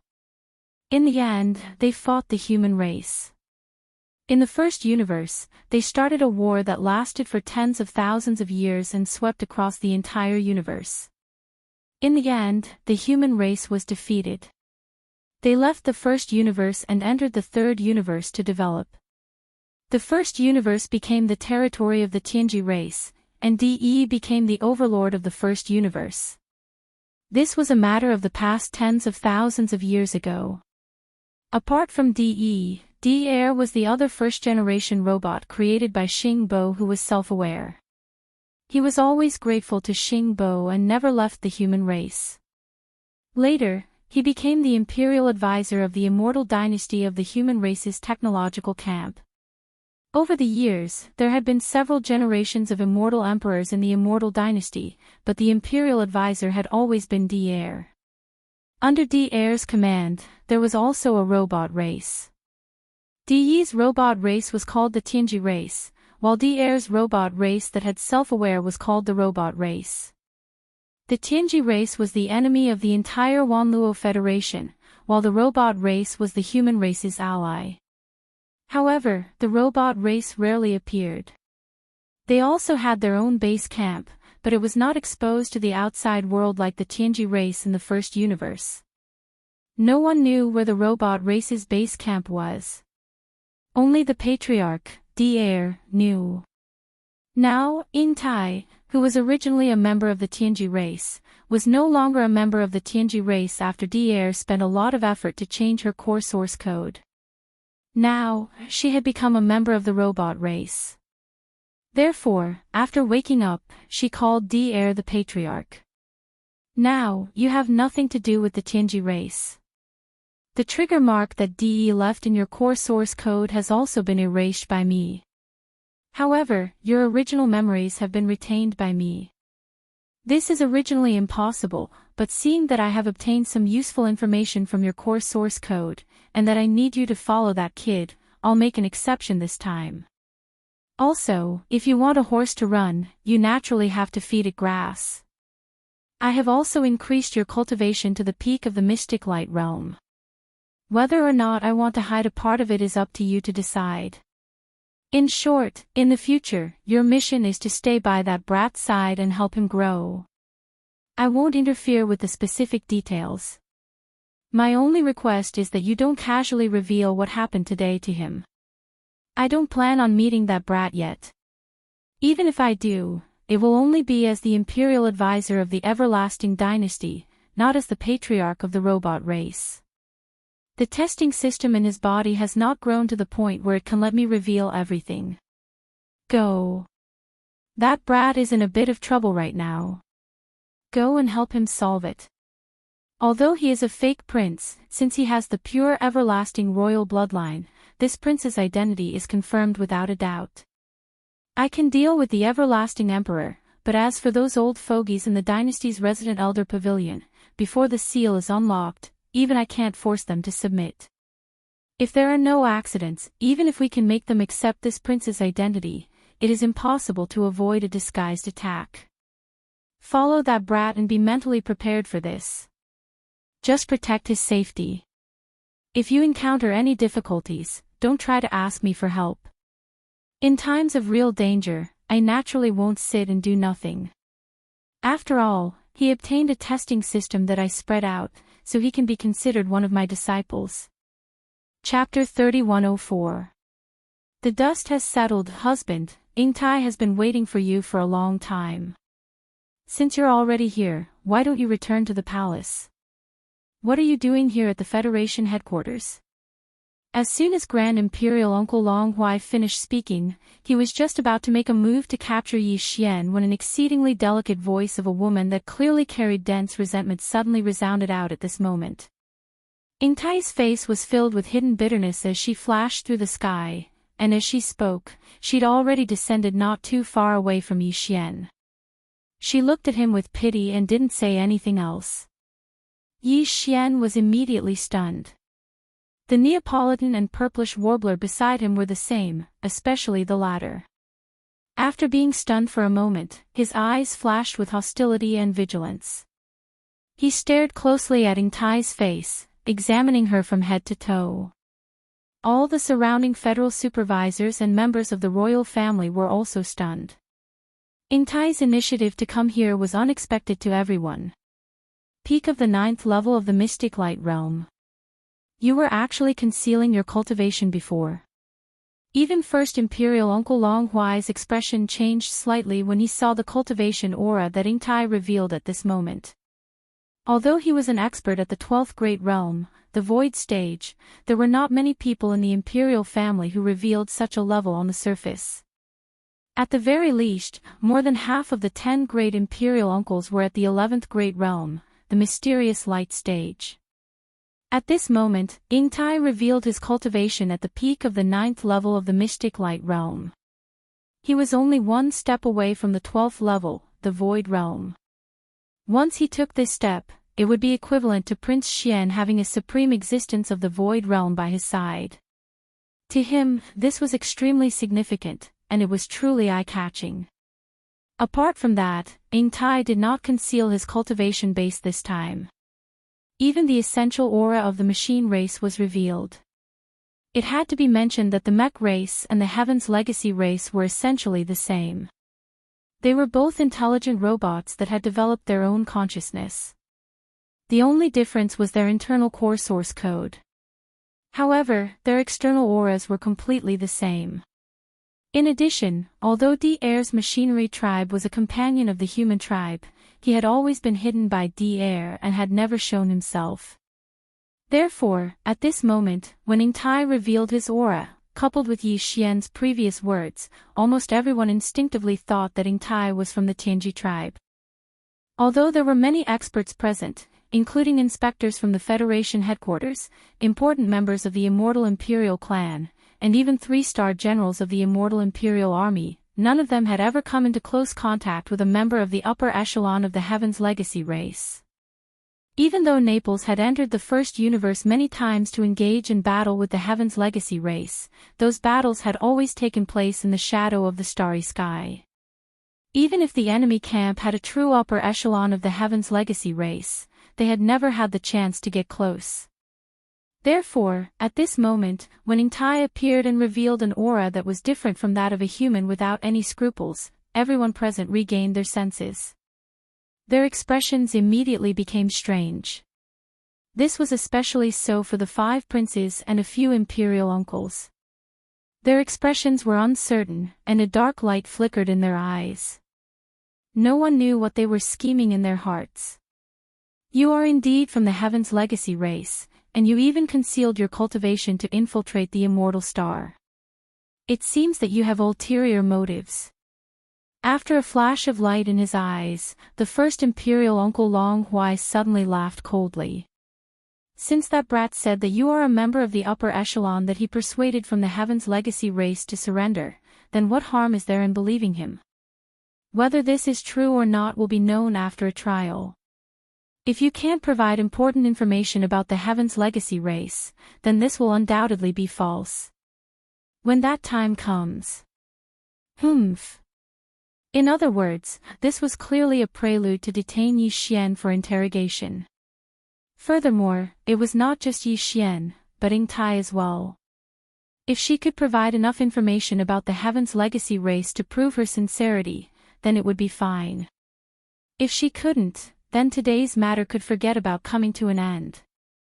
Yi Xian's earlier words of persuading a member of the Heaven's Legacy race to surrender would be completely overturned. Sir Inspector, I'm sorry, but your Federation's Overwatch Council does not have the authority to interrogate me.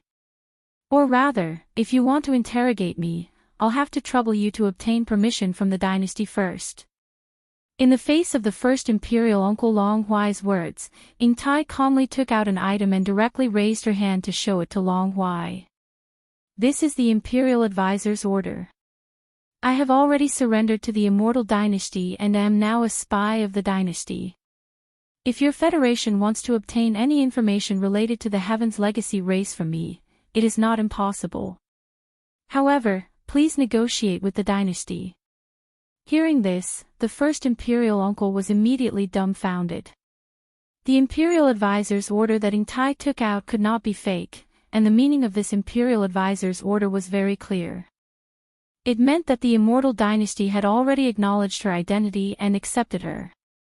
Now, even if she was a member of the Heaven's Legacy race, she was already a spy of the immortal dynasty.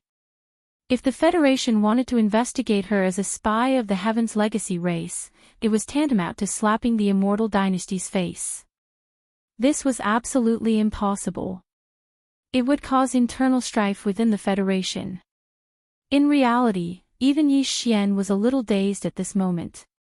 His previous plan was to force Ing Tai to go along with his words and admit that she had already been persuaded by Yi Xian to surrender. After all, she was a member of the Heaven's Legacy race. Following this identity being exposed by Yi Xian, cooperating with Yi Xian was already the only choice. Otherwise, on the immortal star, only death awaited her. In this way, not only did he resolve the matter of Wen Xing and the killing of Long Kuei, he even resolved the crisis that Ing Tai had brought to him. No matter what the other party's goal was in using her identity as a member of the Heaven's Legacy race to enter the immortal star under the guise of his fiancée, when all of this was exposed, and it was exposed by Yi Xian himself, Ing Tai could not continue to cause a ruckus. She could not do anything. She could only be passive. However, everything in front of him was a little unexpected. He did not understand how things had suddenly developed to this point. Had Ing Tai obtained the recognition of the immortal dynasty long before he had arrived? She had even obtained the imperial advisor's order. Could it be that she had come to the immortal star to voluntarily admit her identity as a member of the Heaven's Legacy race? But what was the purpose of doing so? Could it be that she really admired him and did not hesitate to surrender to the immortal dynasty in order to start a so-called butterfly love with him? Thinking of this possibility, Yi Xian immediately shuddered. If this was really the case, then this girl was clearly crazy. How could she do such a thing? If she continued to pester him like this in the future, thinking of this, Yi Xian did not feel good. He had a feeling that after tossing and turning for so long, in the end, he had still fallen into her trap. At this moment, as Ing Tai raised her hand and flashed the heir's imperial advisor's order, the surrounding Federation supervisors all breathed a sigh of relief. However, the members of the imperial family, including the imperial uncles and the 5 great princes, all sighed. Chapter 3105. Translator, Audiobooks Studio Editor, Audiobooks Studio 18th Prince's manner. No matter how unwilling Long Huai was, in the end, Yi Xian, Naples, and the purplish warbler still swaggered out of the Federation's Overwatch Council. Oh, right. Other than the 3 of them, there was also Ing Tai. Just as Ing Tai had said, the Imperial Advisor's token in her hand was enough to prove her identity as a defector of the Tianji clan. She had already been accepted and acknowledged by the Eternal Dynasty. Even the Wanluo Federation could only negotiate with the Eternal Dynasty and request for assistance if they wanted to obtain any information from her, a defector of the Tianji clan. As for whether the Eternal Dynasty would agree or not, that was another matter altogether. In short, with the Imperial Preceptor's token, even if Ing Tai was truly a member of the Heaven's Legacy race, the myriad sifting Federation would not be able to touch her. Her body had already been marked with the mark of the Immortal Dynasty. From now on, she was a member of the dynasty. Furthermore, she was an imperial concubine. The 18th prince's concubine. When he thought of this, Yi Xian immediately felt a headache. If Ing Tai's identity was revealed by him and she had no choice but to follow Yi Xian's words and cooperate with him, then Ing Tai would undoubtedly leave something in Yi Xian's hands. Without mentioning anything else, at least in the future, he would no longer have to worry about her bothering him with words like a butterfly's love. But now, it was different. Long before Yi Xian returned to the immortal star, he had already taken the initiative to confess his identity to the immortal empire.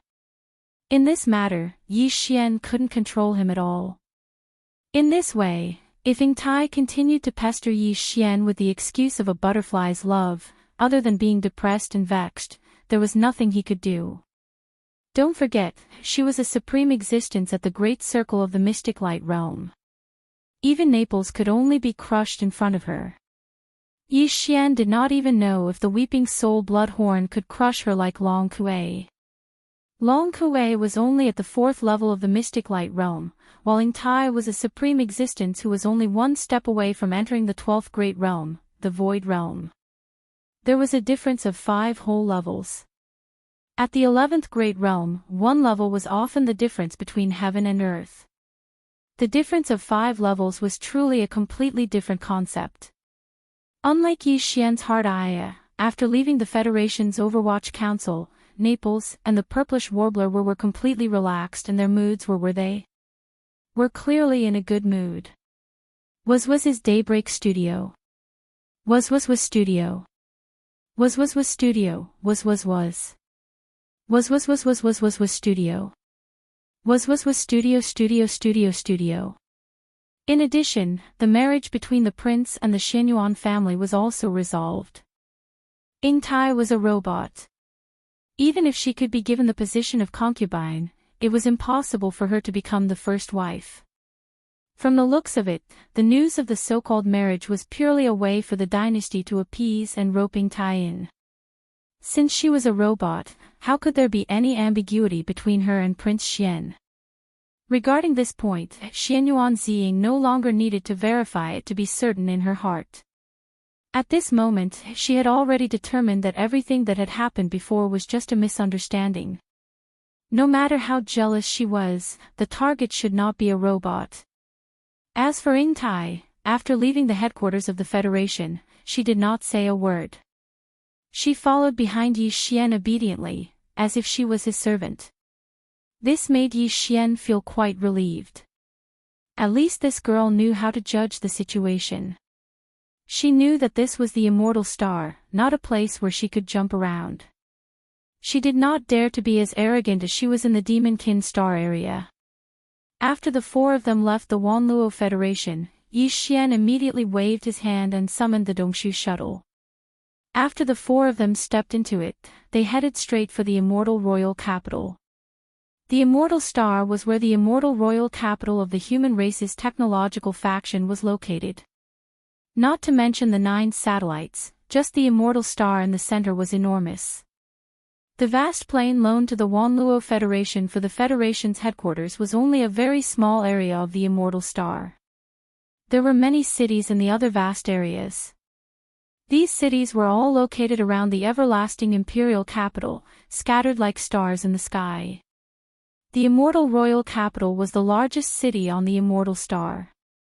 The immortal royal capital was located in the depths of the royal capital. The royal capital was divided into the outer city and the inner city. The inner city was where the immortal royal capital lived, while the outer city was where the officials of the royal capital attended court, as well as the prince's residences, the imperial preceptor's hall, and the elder dormitory. Of course, the elder dormitory and the imperial preceptor's hall were restricted by formations. Most people couldn't enter without being summoned, not even the princes. The residences of the princes and the residences of the many members of the royal family were located in the ordinary areas of the outer city. Among them, only the princes of the immortal emperor's direct line of descent could have their own residences. Although the other branches also had residences in the outer city, they weren't princes' residences. As for the 10 royal uncles and the like, they had long moved out of the outer royal capital to oversee the 9 satellites. There were dozens of princes of the immortal emperor. Some of them were underage and were not allowed to have their own princes' mansions. These underage princes were all arranged in a place called the Prince's Academy. There were specialized instructors in charge of cultivation, etiquette, and knowledge in science and technology. Currently, there were only 28 people who had grown up and owned a prince's manor.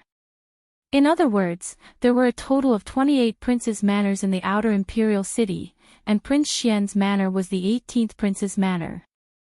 Although Prince Xian had left the Undying Star to participate in the royal family's ultimate trial, as long as it wasn't proven that he had died outside, the 18th prince residence that belonged to him would continue to exist. The group of old servants and maids who were in charge of managing the residence were all present. However, before Prince Xian left the Immortal Star to participate in the royal family's ultimate trials, he wasn't outstanding among the 28 princes. He was even looked down upon because of his cowardly personality. As such, not only was the 18th prince's residence not in a good location, but it wasn't grand either. As for the old servants and maids in the residence, there was no need to talk about them. When Prince Xian was still around, there might not have been a lack of housekeepers or maidservants. However, ever since Prince Xian left the Undying Star, these old servants and maidservants had all left through various channels. Most likely, they had all left. As servants of the royal family, they also needed to consider their own futures. Following a cowardly prince like Prince Xian only sounded good on the surface. In reality, everyone knew that there was no way they would be able to make a name for themselves. As a result, there was only one loyal old servant left in the 18th prince's mansion to take care of everything in the mansion. The rest of the servants went their separate ways and tried their best to join the other princes' mansions. Chapter 3106. Translator, Endless Fantasy Translation Editor, Endless Fantasy Translation. Dragon's Den and Tiger's Den. This is your 18th prince's mansion. Isn't it a little too shabby? Also, it's so bleak. The purplish warbler rolled his eyes and said as he looked at the 18th prince's mansion that was so quiet that it made people speechless. As the 18th prince's mansion, there was no problem with the basic foundation of the mansion in front of them. It occupied a large area, and the courtyards were connected to each other. Most importantly, it was too quiet. At a glance, the courtyards within sight were overgrown with weeds. After all, there was only one old servant who stayed here to take care of such a large courtyard. It was impossible for him to even clean up the weeds. Creak. At this moment, the double-riveted door of the 18th prince's mansion slowly opened. Just by listening to the creaking sound, one could tell that the door had not been opened for a long time. Even Yi Xian couldn't help but sigh when he heard this.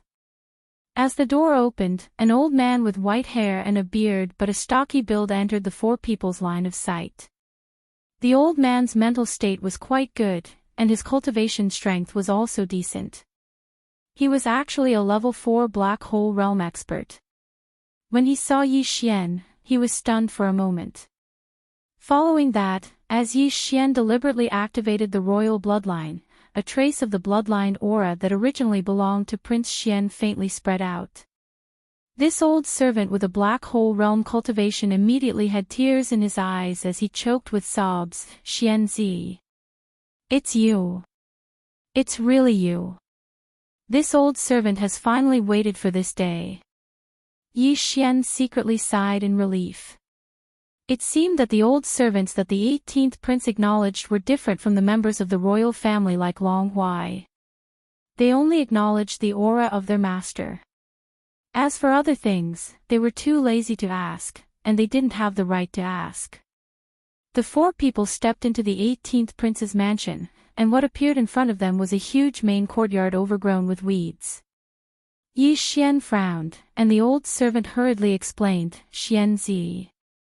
No, Prince Xian, after you left, those fellows all left one after another. All these years, the entire 18th prince's mansion has been taken care of by this old servant alone, so, it's fine. From now on, you'll be the chief steward of the 18th prince's mansion. Just call me Xianzi. Yi Xian was slightly touched. After exchanging a few pleasantries, he found out the old servant's name. His surname was actually Long, and his name was Long Kong. He was a member of the branch family of the Eternal Dynasty, and there was a weak royal bloodline flowing in his body. He was an elder of Consort Mei's bloodline. Ever since Prince Xian came of age, he had been following Long Xian until now. Xian Zi, after you came out of nowhere and became the Feishing Federation, those fellows were like stray cats that smelled blood. All of them wanted to come back, but this old servant stopped them all. This bunch of ingrates. Some of them are even currently servants in the fifth prince's mansion. They suddenly want to come back, and they have ulterior motives. This old servant can't let them come back to harm you. At this moment, Long Kong spoke again with a choked voice. Originally, the 18th prince's mansion had a total of 18 courtyards, and there were no such weeds. Although this old servant is only one person, I'm still in the black hole realm. Although it's tiring to take care of a mansion, I can still do it. It's because those fellows came every day and wanted to trespass, especially those guards. Among them, there were a few commanders and vice-commanders who were also in the black hole realm. This old servant was no match for them, and I was seriously injured by them. This happened a month ago, and I haven't recovered yet. That's why, this courtyard is overgrown with weeds. This old servant, I, have failed in my duty. What? Those fellows actually injured you? Yi Xian was instantly enraged when he heard this. Long Kong had said very clearly that those fellows, including the guards in the 18th prince's mansion, had all gone to seek refuge with the other princes after Long Xian left. Some of them even went to the 5th prince's mansions to listen to their orders. But now, after knowing that Prince Xian had appeared out of nowhere, these fellows actually wanted to return. If it was said that the 5 princes hadn't instructed them to plant spies by Prince Xian's side before he returned, Yi Xian wouldn't believe it even if he was beaten to death. However, those fellows actually dared to injure Long Kong, the only person who was loyal to the 18th prince's mansion. This was already beyond what Yi Xian could tolerate. Forget it, let bygones be bygones. Although this old servant was outnumbered, at least I didn't let those fellows take a single step into the 18th prince's mansion. Seeing the indignation on Yi Xian's face, Long Kong was comforted and tears appeared in his eyes. With a comforted expression, he choked on his sobs and quickly wiped away his tears. He forced a smile and said, "Now that the prince is back, it's a big matter. However, this is such a big mansion, we will definitely need to recruit some servants to take care of it. This old servant only has one thing to say, this matter must be handled by this old servant. Not a single one of those ingrates who left before can be let back. That would be a slap in your face, child."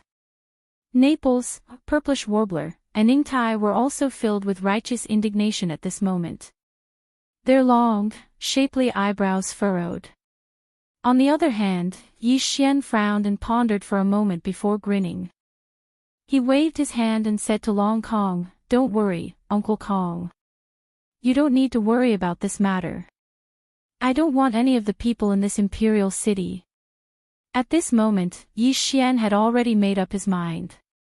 Everyone inside and outside the 18th prince's mansion would be his own subordinates. Even if most of them were demons, so what? Even Ingtai, a true upper echelon of the Heaven's Legacy race, could walk openly in the immortal imperial city. What did a few demon dweller guards and servants count for? This old man wants to see if those ingrates and the people from the 5th prince's side dare to behave atrociously in the 18th prince's mansion. After making up his mind, Yi Xian immediately sneered, "As long as they dare to come, no matter if they are in the open or in the dark, this prince will throw a sentence here. Anyone who dares to come will not be able to return." As soon as he finished speaking, Yi Xian immediately waved his hand and summoned the Dongshu Shuttle, the Black Mosquito, the Black Wind, and the Saint Child. Immediately after, with a thought from him, a large number of Devil Cultivator and Magical Beast experts walked out of the Dongshu Shuttle and the 3 space fortresses. They didn't say a word as they quietly stood around Yi Xian. In the blink of an eye, thousands of troops came to meet him.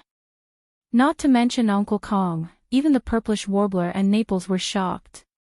This was clearly the rhythm of turning the 18th prince's mansion into a tiger's den. This is going to be fun. The whole mansion of the 18th prince is full of demons and magical beasts. Once this formation is set up, those who don't know will think that they have been teleported to the demon star area of the first universe. That's right. That's right. The 18th prince's mansion is full of demons and magical beasts. Once this formation is set up, those who don't know will think that they have been teleported to the demon star area of the first universe. Chapter 3107. Despicable slaves. Due to the fact that this was a special period and he was currently at the peak of his power, even Ingtai of the Tian-Ji race could move freely in the imperial city. There was nothing else to worry about. As such, the demonic beast experts Yi Xian mobilized from the Void Hole Shuttle and the 3 demonic beast fortresses were extremely powerful and luxurious. First was the internal affairs.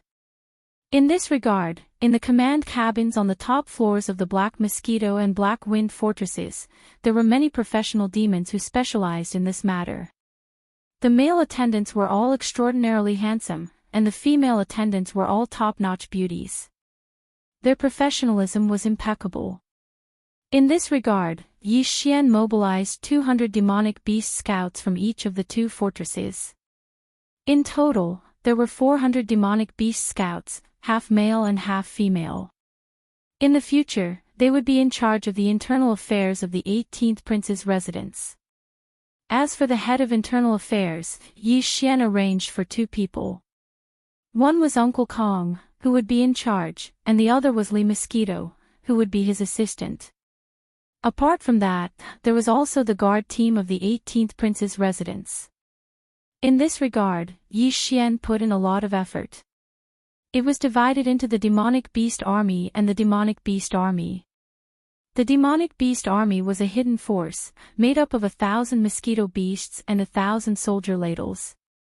The mid-stage origin realm 8-star Wang Ladle was the commander of the Demonic Beast Guard team. The Demonic Beast Army was the force on the surface, led by Gue Haidao and 1,000 demonic beasts to patrol the residence. At the same time, the origin realm force Wu Fengtai was the commander of the Demonic Beast Guard team. Apart from that, the wretched mosquito butcher was also released by Yi Xian. As the head of external affairs, this guy was smooth and slick. His words and actions were often unexpected, and one sentence from him could make someone faint. In the following period of time, the 5 princes would probably attack the 18th prince's residence openly and covertly. With the wretched mosquito butcher at the front, even if he couldn't do anything substantial, it would be enough to annoy the princes a little. When Yi Xian waved his hand and stored the Void Hole Shuttle and the 3 demonic beast scout fortresses into his undying world, the hidden guard team of 1,000 mosquito beasts and 1,000 soldier ladles was nowhere to be seen. The magical beast guard legion's origin realm expert, 8-star Wang Chao, was the same. Yi Xian had given him the authority to directly take down any expert who came to invade the 18th prince's mansion. If the other party secretly invaded the 18th prince's mansion, there was no need to report it. As for the 1,000 demon slaves under Gue Haidao's command, they had split into several patrol squads in a short amount of time. They began to patrol the surroundings of the 18th prince's estate. When this origin realm demon slave team was first established, all of them, including Gue Haidao, were at the first Star Core realm.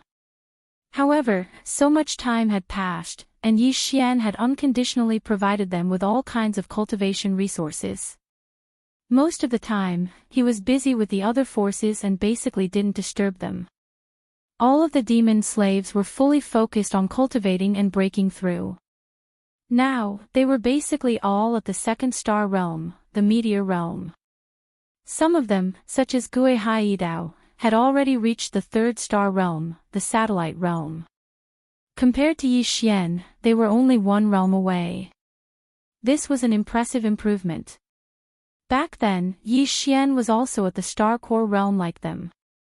Although Yi Xian was now at the 4th star realm, the planet realm, they were only 1 realm lower than Yi Xian. This showed how hard they had worked. After all, Yi Xian had been able to reach the star realm in such a short time because of many coincidences. It was also very difficult for Gue Haidao and the others to have such achievements. At this point, the arrangements in the 18th prince's residence were finally completed. The originally lifeless 18th prince's residence was full of vitality in the blink of an eye. Uncle Kong had witnessed the entire process with his own eyes. Gue Haidao and the other demonic experts looked no different from humans on the surface. However, anyone could tell at a glance that the 1,000 mosquito beasts and the army of soldiers were definitely not from the third universe's human race. They definitely came from the outer domain. But even so, Uncle Kong still didn't say anything. Seeing that the originally empty 18th prince's manor was full of life in an instant, he had an expression of great joy. As for the wretched mosquito butcher, when he heard that Yi Xian had appointed him as the external director of the 18th prince's residence, he would personally take care of all matters related to the outside of the residence. His status was on the same level as Uncle Kong's, and in an instant, it was as if he had been injected with a shot of chicken blood. He was just short of howling, so he immediately pulled Uncle Kong and directly entered the residence, as if he was about to start his official business and understand the situation from Uncle Kong. Keep a close eye on this old thing. Remember to send a few people. They don't need to do anything else. Just follow behind him in shifts and keep an eye on everything about him. Of course, in name, they will be the external chief's personal guards. After the wretched mosquito butcher left with Uncle Kong, Yi Xian turned his head to look at Gue Haidao and gave a new order. In his opinion, he would have to stay in the 18th prince's mansion for a period of time. In any case, Yi Xian had nothing to do during this period of time, so he could take the opportunity to carefully investigate the problem of the wretched mosquito butcher. The entire 18th prince's residence occupied a vast area with 18 courtyards. Each courtyard had several rooms like a maze. Therefore, even though Yi Xian could assign a lot of people with a wave of his hand, it was still possible for these people to settle down in such a large residence. Although Yi Xian was a prince and the owner of the 18th prince's residence, he didn't know the rules here. Of course, he could have used his personal communication system to invade the starry sky network of the immortal star and search for everything. However, due to the existence of the immortal star superbrain, this method was no longer possible. Yi Xian didn't dare to use his personal communication system here, so he could only give up on this idea. In fact, he didn't need to worry about any of this at all. As the head steward of the residence, Uncle Kong took care of everything in an orderly manner. Without waiting for Yi Xian to ask, the male and female demon servants he assigned to Uncle Kong to take care of the residence's internal affairs had already figured out all the rules in the residence.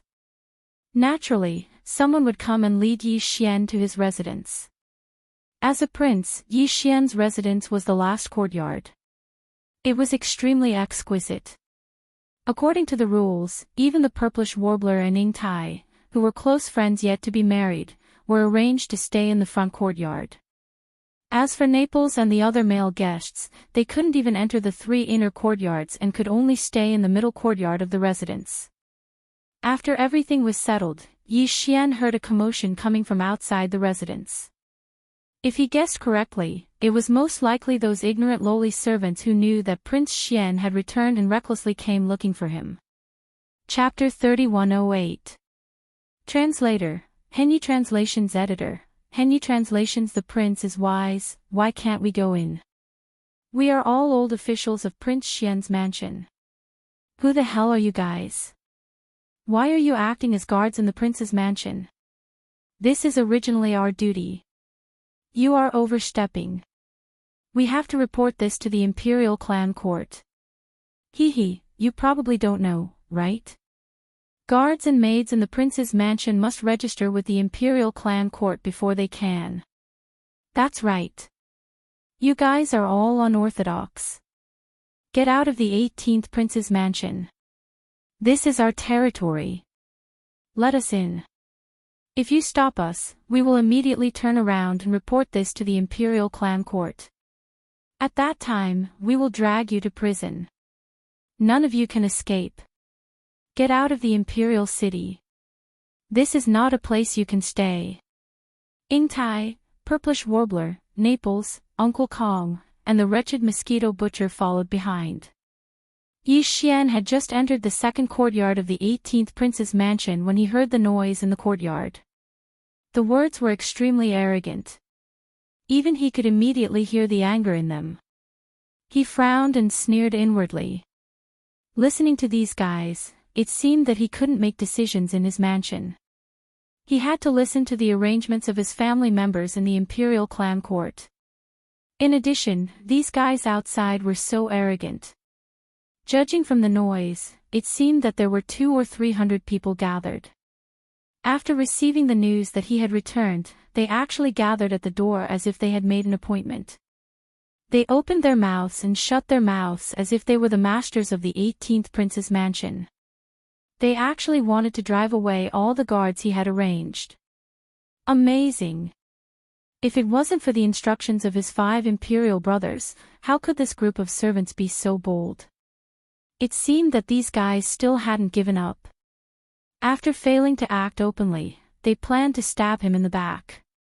If the 18th prince's mansion was really infiltrated by their people and completely controlled, Yi Xian would be surrounded by spies. It would be difficult for him to do anything. He was a dignified prince, yet he was unable to pass down a single order in his own residence. When he encountered something, he had to personally do it. This was a huge loss of face, and it would undoubtedly cause Yi Xian to become a laughingstock in the royal family. At that time, the original momentum would instantly change, and he would probably be ridiculed the moment he left the residence. Thinking of this, Yi Xian's heart was filled with murderous intent. He didn't matter about those 5 princes. There would be a day when he could settle the grudge with them. There was no rush. However, no matter what, he couldn't let these traitorous dogs off easily.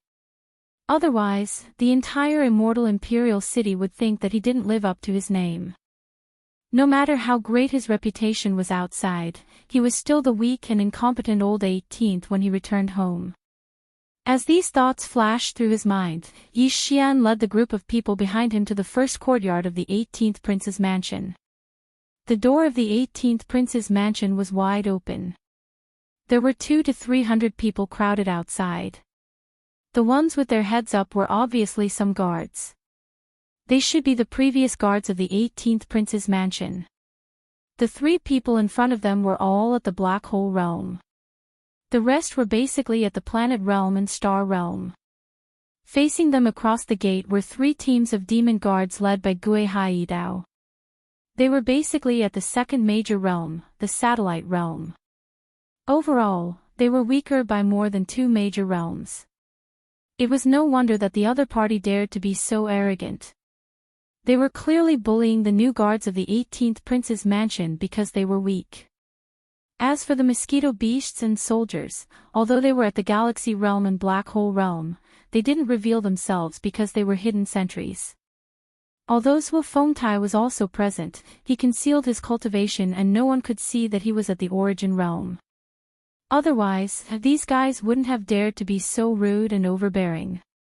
Just as Yi Xian led the few people behind him into the first courtyard, the sharp eyes of the group of fellows who were looking in from the front door of the prince's mansion immediately saw his figure. Immediately, a few people began to shout loudly. "Your Highness, what's the meaning of this? We are all old people of the 18th prince's mansion. Why are we not allowed to enter our own mansion now? Where did these foreign slaves come from? They are all unfamiliar. I'm afraid they haven't even registered when they entered the imperial city, right? Don't mention reporting to the imperial clan court. This is against the rules. Reporting to the imperial clan court will take at least half a month to investigate such a large group of people. What will happen to the security of the 18th prince's mansion during this time? What if some rascals sneak in at night? Your Highness, this will be a great loss of face for you. Your Highness, for the sake of our reputation, let's chase these fellows away and let us, the older generation, serve you instead." Although these words sounded reasonable on the surface, there was clearly a threat in them. They were afraid that if Yi Xian didn't agree, they would disguise themselves as rascals and sneak into the mansion to cause trouble at night. This was most likely the follow-up plan of the 5 great princes. They were really arrogant. Realizing this, the killing intent in Yi Xian's heart was already extremely dense. With his current status, it was naturally a small matter to kill these few slaves. However, if that was really the case, he was afraid that his 5 brothers who were unwilling to give up would not have to worry.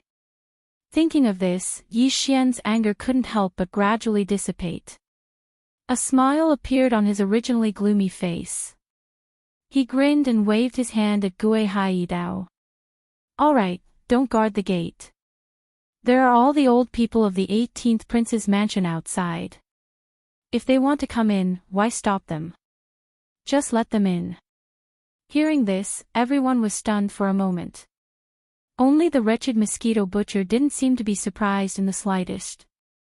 Instead, he laughed sinisterly. This fellow had a good understanding of Yi Xian's methods. He knew that Yi Xian wasn't that easy to get along with. There must be a deeper meaning behind his words. Gui Haidao was stunned for a moment before he frowned. In the end, he waved his hand, and the demon slave guards that were blocking the entrance of the manor immediately retreated to the sides, opening up a path for the 2 of them. The people outside obviously thought that Yi Xian had given in. They immediately looked at each other and grinned. The 3 Black Hole Realm guards at the front laughed heartily and led the people behind them into the mansion. "Ha ha ha, like I said, your highness is wise, wise. Isn't this a happy ending for everyone? However, since these people are so insensible, we should chase them out of the imperial city as soon as possible." As they spoke, these people had all entered the mansion and stood in the first courtyard of the 18th prince's mansion. There were nearly 300 of them. Chapter 3109. Translator, Audiobook Studio Editor, Audiobook Studio. Break their legs and throw them out, close the door. Clear the area. Gui Haidao, all of you stand guard outside. You'll be the coolies who carry them out later. All the secret guards will be in charge of the rest. Every single one of you, break the legs of every single one of you, and throw them out the door. After saying that, Yi Xian turned around and looked into the distance with his hands behind his back as if he was admiring the scenery. Gui Haidao and the other guards were stunned for a moment before they retreated to the periphery of the courtyard with ferocious expressions and gloated at the group of people. As for the close to 300 people in the courtyard, their expressions changed drastically. The 3 Black Hole Realm Guard commanders even started cursing loudly. "Your Highness, what do you mean by that? This joke isn't funny at all." "Yes, yes, yes. You're too disappointing. We're all old people in the residence. What's the matter? You're turning your back on us immediately after making a name for yourself. The world is so cold. He just got a little bit of ability and he's making an example of us old people. How unkind. We won't accept this and swear to resist. We'll report it to the Imperial Clan Court and ask them to make the decision." "That's right. We must expose this matter and let the world see what kind of ugly face the Prince Xian they're talking about is. He's a master who burns bridges after crossing the river. He's forgotten how we used to serve him, screech." Without waiting for these people to finish speaking, the surroundings of the first courtyard suddenly rang out with a series of dense buzzing and whistling sounds. A large number of mosquito beasts and void soldiers appeared out of thin air. Their cultivation bases were mostly at the 8th major realm, the Black Hole Realm. Some of them were at the 7th major realm, the Galaxy Realm. There were about 200 of each. This was the result before all of them arrived. Yi Xian had arranged for the mosquito beasts and the void soldiers to form a secret sentry army in the 18th prince's residence. There were about 1,000 of both types of ferocious beasts. Now, only 1/5 of them were mobilized. But even so, the group of people who were hooting in the first courtyard were still scared to the point that their legs went soft at the first moment. Thump, thump, thump, thump, thump. All of them cried out in shock and fell to the ground. There were only 3 Black Hole Realm experts among them. However, hundreds of Black Hole Realm experts suddenly appeared around them. Moreover, they were all ferocious beasts. They had never seen a mosquito beast or a soldier ladle before, so they didn't know what these 2 ferocious beasts were. However, there was one thing that they were certain of, and that was that once these ferocious beasts attacked, they were definitely more terrifying than human experts of the same realm. Could it be that the ferocious beasts knew when to stop? With this thought in mind, some of these people immediately knelt down and begged for mercy. They cried and shouted that they wanted to die. Every one of them was crying. The moment this group of ferocious beasts appeared, they realized that the situation today was far from good. Prince Xian was no longer the Prince Xian of the past. How could he allow these unruly servants to bully and humiliate him? Your Highness, please spare our lives. We were forced to do this. It wasn't our idea to come here and cause trouble today. Yes, yes, yes, Your Highness. We were muddle-headed and were tricked by others. Please have mercy on us, Your Highness. Seeing that we have served you before, please spare our lives, Your Highness. For a moment, the entire first courtyard was filled with cries and begging for mercy. The group of mosquito beasts and soldier ladles that had already surrounded these people were all prepared to attack. Their eyes glowed with blood-red light as they stared fixedly at these people, looking as if they were going to devour them alive. This prince knows better than any of you who is tricking you behind the scenes, so there's no need to say more. As for sparing your lives, as I said earlier, I'll just break your legs and throw you out of the door. Don't worry, you won't die. In addition, in order to prevent you from spreading rumors outside, I'm sure that the people who tricked you here won't sit idly by and do nothing even if your legs are broken. If you meet a benevolent master, he might even help you heal your legs. Of course, if some people are more black-hearted and find it troublesome, it's also possible that they'll kill you to prevent future trouble. Whether it's a blessing or a curse, it's up to fate. Speaking of which, it was your own choice to leave the 18th prince's residence and seek refuge with them. Therefore, I'm sure you know what will happen to you in the end. No matter how miserable it is, you can't blame others. Do it. Yi Xian shouted the last sentence. At the same time, he used his spiritual power to give the order to all the mosquito beasts and soldier ladles. In an instant, buzzing and whistling sounds rang out. All the mosquito beasts and soldier ladles rushed towards these people. Immediately after, the first courtyard was filled with miserable howls. This group of people were scared out of their wits when facing hundreds of mosquito beasts and soldiers. They didn't dare to fight back at all. All of them were rolling around on the ground, but the result was, without exception, that all of them had their legs broken. Those who fell into the hands of the mosquito beasts were better off. They were basically cut off by the mosquito beast's sharp mosquito arms. However, those who fell into the hands of the ladle soldiers were miserable. Without exception, their legs were nibbled away by the ladle soldiers bit by bit, all the way to their knees. More than half of them fainted on the spot due to the torture. In the end, Gui Haidao led a few squads of guards in the manner to carry all the wicked servants and their broken legs out of the door and threw them to the ground on the other side of the street. As for whether these people lived or died, it was not up to them to care, nor were they interested. When these groups of guards returned, the remaining groups of guards had already washed the first courtyard clean with clean water, and not even the slightest trace of the smell of blood remained. All the mosquito beasts and soldiers concealed themselves once more, and everything returned to normal. It was as if everything from before had never happened at all. Yi Xian was calm about all of this. As a 3-star general of the Immortal Army, Naples had naturally seen many things.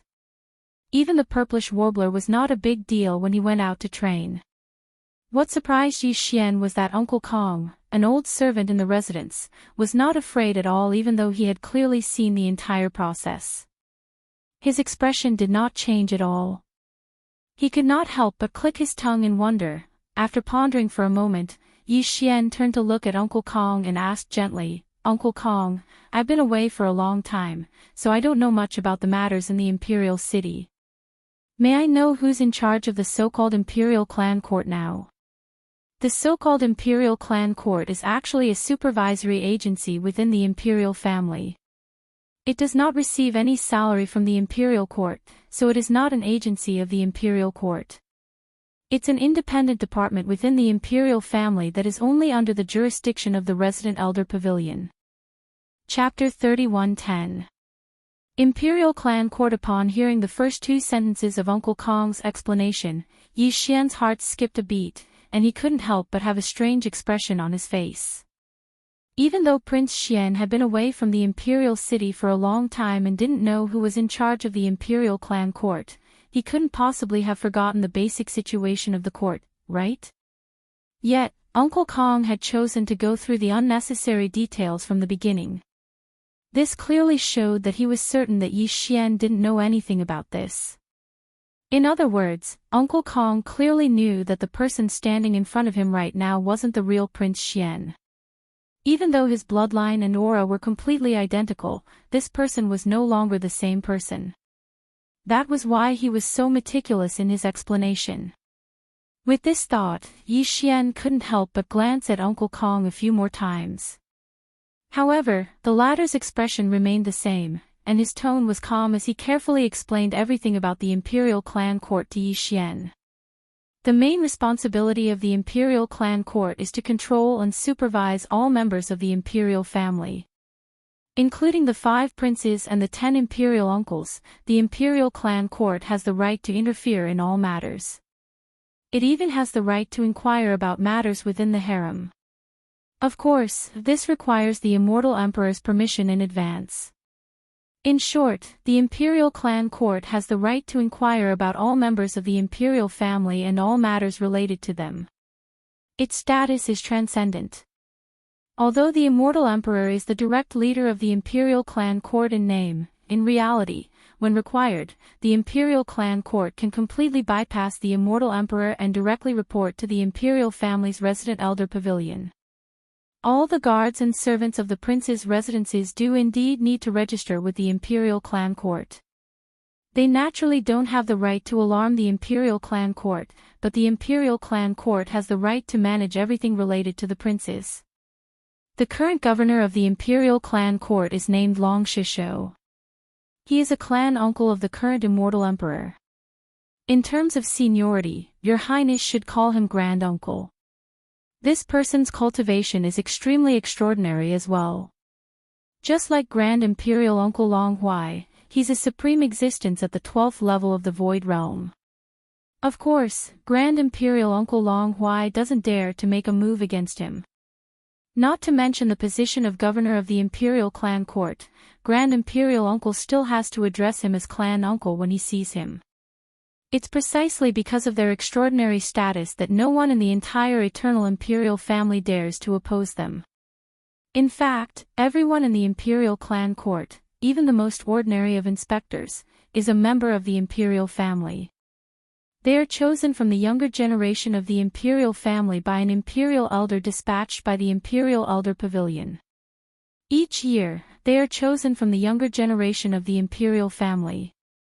At this point, Uncle Kong paused and looked up at Yi Xian before continuing, "Your Highness, please don't mind this old servant for speaking too much.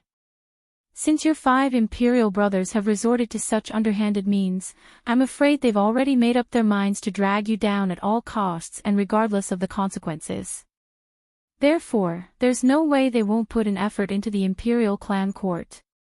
Of course, the imperial clan court status is extraordinary. They don't have the ability to mobilize them at will, but they can make use of them. For example, the matter just now is enough for the Imperial Clan Court to intervene and investigate. If nothing unexpected happens, this old servant estimates that they're already on their way and will be here soon. Could it be that they're going to arrest me and interrogate me?" Hearing this, Yi Xian frowned. His eyes couldn't help but light up. In fact, the anger in his heart had inexplicably surged out again. Although he was an impostor, his identity as Prince Xian had been recognized on the surface. Even so, ever since Yi Xian had come to this undying star, nothing good had happened to him. First, there was the Overwatch Council at the headquarters of the Heavenly Federation. Then, when he returned to his own manor, his 5 brothers were disgusting. They sent a group of servants to make trouble. Then, the imperial clan court came to question him. Could it be that he was raised by a stepmother? He was clearly returning to his own home, but they made it seem more dangerous than the Majin galaxy behind the enemy lines. No one could be happy about this kind of situation. Uncle Kong clearly saw Yi Xian's displeasure and immediately laughed bitterly. He shook his head and continued to explain, "Your Highness, please don't be angry. You must not blame the imperial clan court for this matter, and you must not go against them. Otherwise, you'll be falling into the trap of your brothers. In fact, even if I were to speak, I would not say a single bad word about the imperial clan court. It's just an organization within the imperial family.